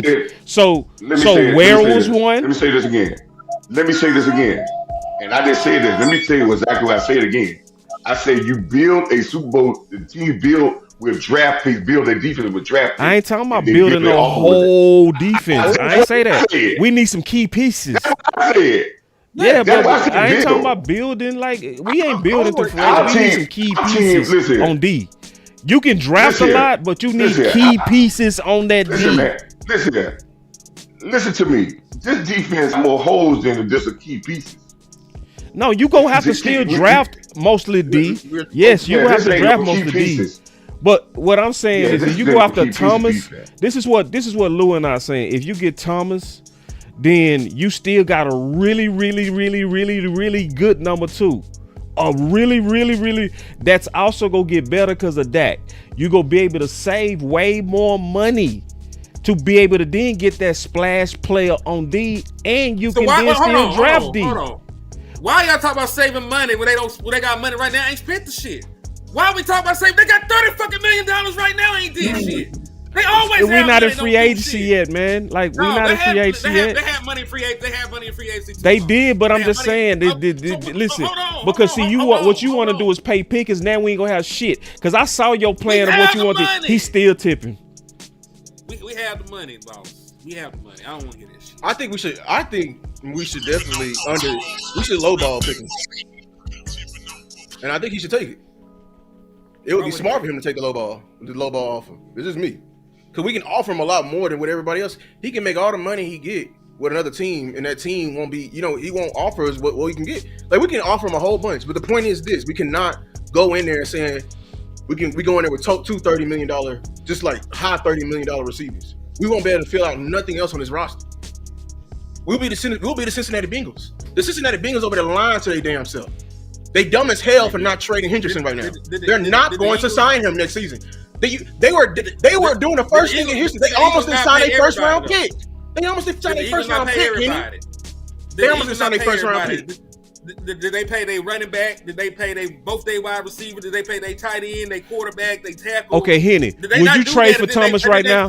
Would you at least trade for Thomas right now? No. Why not? Trade for him right now. Nigga, what the fuck he gonna do? What the fuck he gonna do for this team right now? Hold on. I can tell you. You asked the question. I'm gonna answer the question. No, I'm trying to answer the question, nigga. No, you asked the question. How you gonna answer the question that you asked? If you ask me a question, I gotta answer it because I got a good answer for it. You gonna let me finish my train of thought? No, because you asked the question. You can't ask the question and then not let somebody answer the question. You just want to try to control the narrative. If you just want to control the narrative, go for it. If that's what you want to do, but I'm gonna answer that question. Ain't no there to control. You don't even know why the hell I say not to even sign the motherfucker. You just up here trying to talk. No, I'm not. I got a plan. It's a whole plan. But I'm gonna let you finish and then I explain the plan. And I think it makes sense. Sure. You say so. Anyway. No, okay. I'll let you finish. So point being, man, we gonna trade for Brian Thomas right the fuck now. Yep. Right the fuck now for Brian Thomas. Yep. You gonna give your first? You gonna give your first? I ain't say Brian first. Thomas, they want a first. So anyway, they say they want a first. Oh hell yeah, I give up a first. Hell yeah. Okay, so you gonna give up a first? Yeah. For Brian Thomas right the fuck now. And have all that on offense, still be shitty on defense. So what the fuck are they gonna do? So only that means is you can walk away from. Hold on, nigga. Only thing that means you can walk away from Jordan Pickens next year. So that guarantee that you go out and fill your defense in free agency or anything like that, knowing who the fuck we fucking with. They be done had a fucking UDF. They be done had a damn UFL corner in this bitch. Fuck with you. All right. Because that's okay. So okay, all right. So I heard your point. I mean, they ain't gonna come. Because what you're doing is you're contradicting yourself. You can't say. I'm not contradicting shit. Okay, so I ain't interrupt you. I ain't interrupt you, Henny. I ain't interrupt you. I'll let you finish your point. You sort of did like 4-5 times. Yeah, but now I let you finish your point though. So you ain't gonna keep cutting me off when I just start my point. So this is the deal. So if you get Thomas, what you able to do is put them. I ain't like how you said nigga, man. We ain't gonna do all that shit. Come on now. You keep doing that right when I start my point. That ain't real, bro. Come on now. Goddamn. Go ahead. All right. So if you get Thomas, what you can do is you can put them side by side and measure them with Pickens, with CD Lamb right now. Because you ain't gonna likely be able to get nobody on defense anyway. You was in the film study with us. You didn't believe in them defensive ends. You might as well keep what you got. You're not improving your D right now. True or false? Probably not. Okay, so if we're not improving our defense, hold on real quick. No, I just asked you one question because see, I want to show that you was already agreeing with me. So we likely not because we looked at it together, bro. We looked at the edges together. Ain't shit out here gonna make no big difference, bro. So we might as well get something in here that we can start trying to get better right now for now and next year. Sometimes you can get better by getting better now on offense for next year, dog. Because you go then, let's say if Thomas come in here and he balling. And he created a conversation about, well, should we even go with Pickens? Because we got this young dude with 3 years of his rights. Because then you can say, well, send him on. Send Pickens on. Let's go ahead and let him go. Bye. Right? And then what we can do is say we have more assets to then make a splash on D. And we was able to measure them together for the rest of the season. That's the plan. That's why I say it makes sense to go ahead and at least look at it now. So you have more assets by trading away a first-round pick for another wide receiver when there's one football and you already have the top offense National Football League? Yes, bro. Like, yes. So how the ball distribution gonna work? You finna be unbalanced among No. What you do is you ask the why you ask questions don't want answers. If you ask the question, you say how's it go. It goes to the person that wins. That's why I say you measure them, bro. You measure them. That's what you do. You measure them. And if you end up going with Pickens, then yeah, okay, we paid Pickens, and now we got 3 dog ass receivers now and into the future. If it end up being a world, well, Thomas is not as good as Pickens. Well, then let's pay Pickens. If you feel like you just gotta have Pickens, then just pay him. And now you got 3 dog ass receivers that you building into the future with right now. So because it ain't gonna be is worth that. A first round pick is worth a test run. Big time for a wide receiver, especially when you partnering with Dak. Yes. Because how many people? Dak had Bryce Butler weak ass thinking he was a number 1. You don't think somebody like Thomas gonna do that? I like Thomas at the draft, but I don't see a purpose of trading away a first round pick for a wide receiver when you need defensive help. Who said it's gonna cost a first round pick? Who said that? Motherfuckers. That's what they said. For you and I'll send it to you. Yeah, yes, please I'll do. find it for you and I'll send it to you. Because see, it still could be worth it because you got 3 years of his rights. You got 1 year of rights to Pickens. Hey, we finna go to the post game.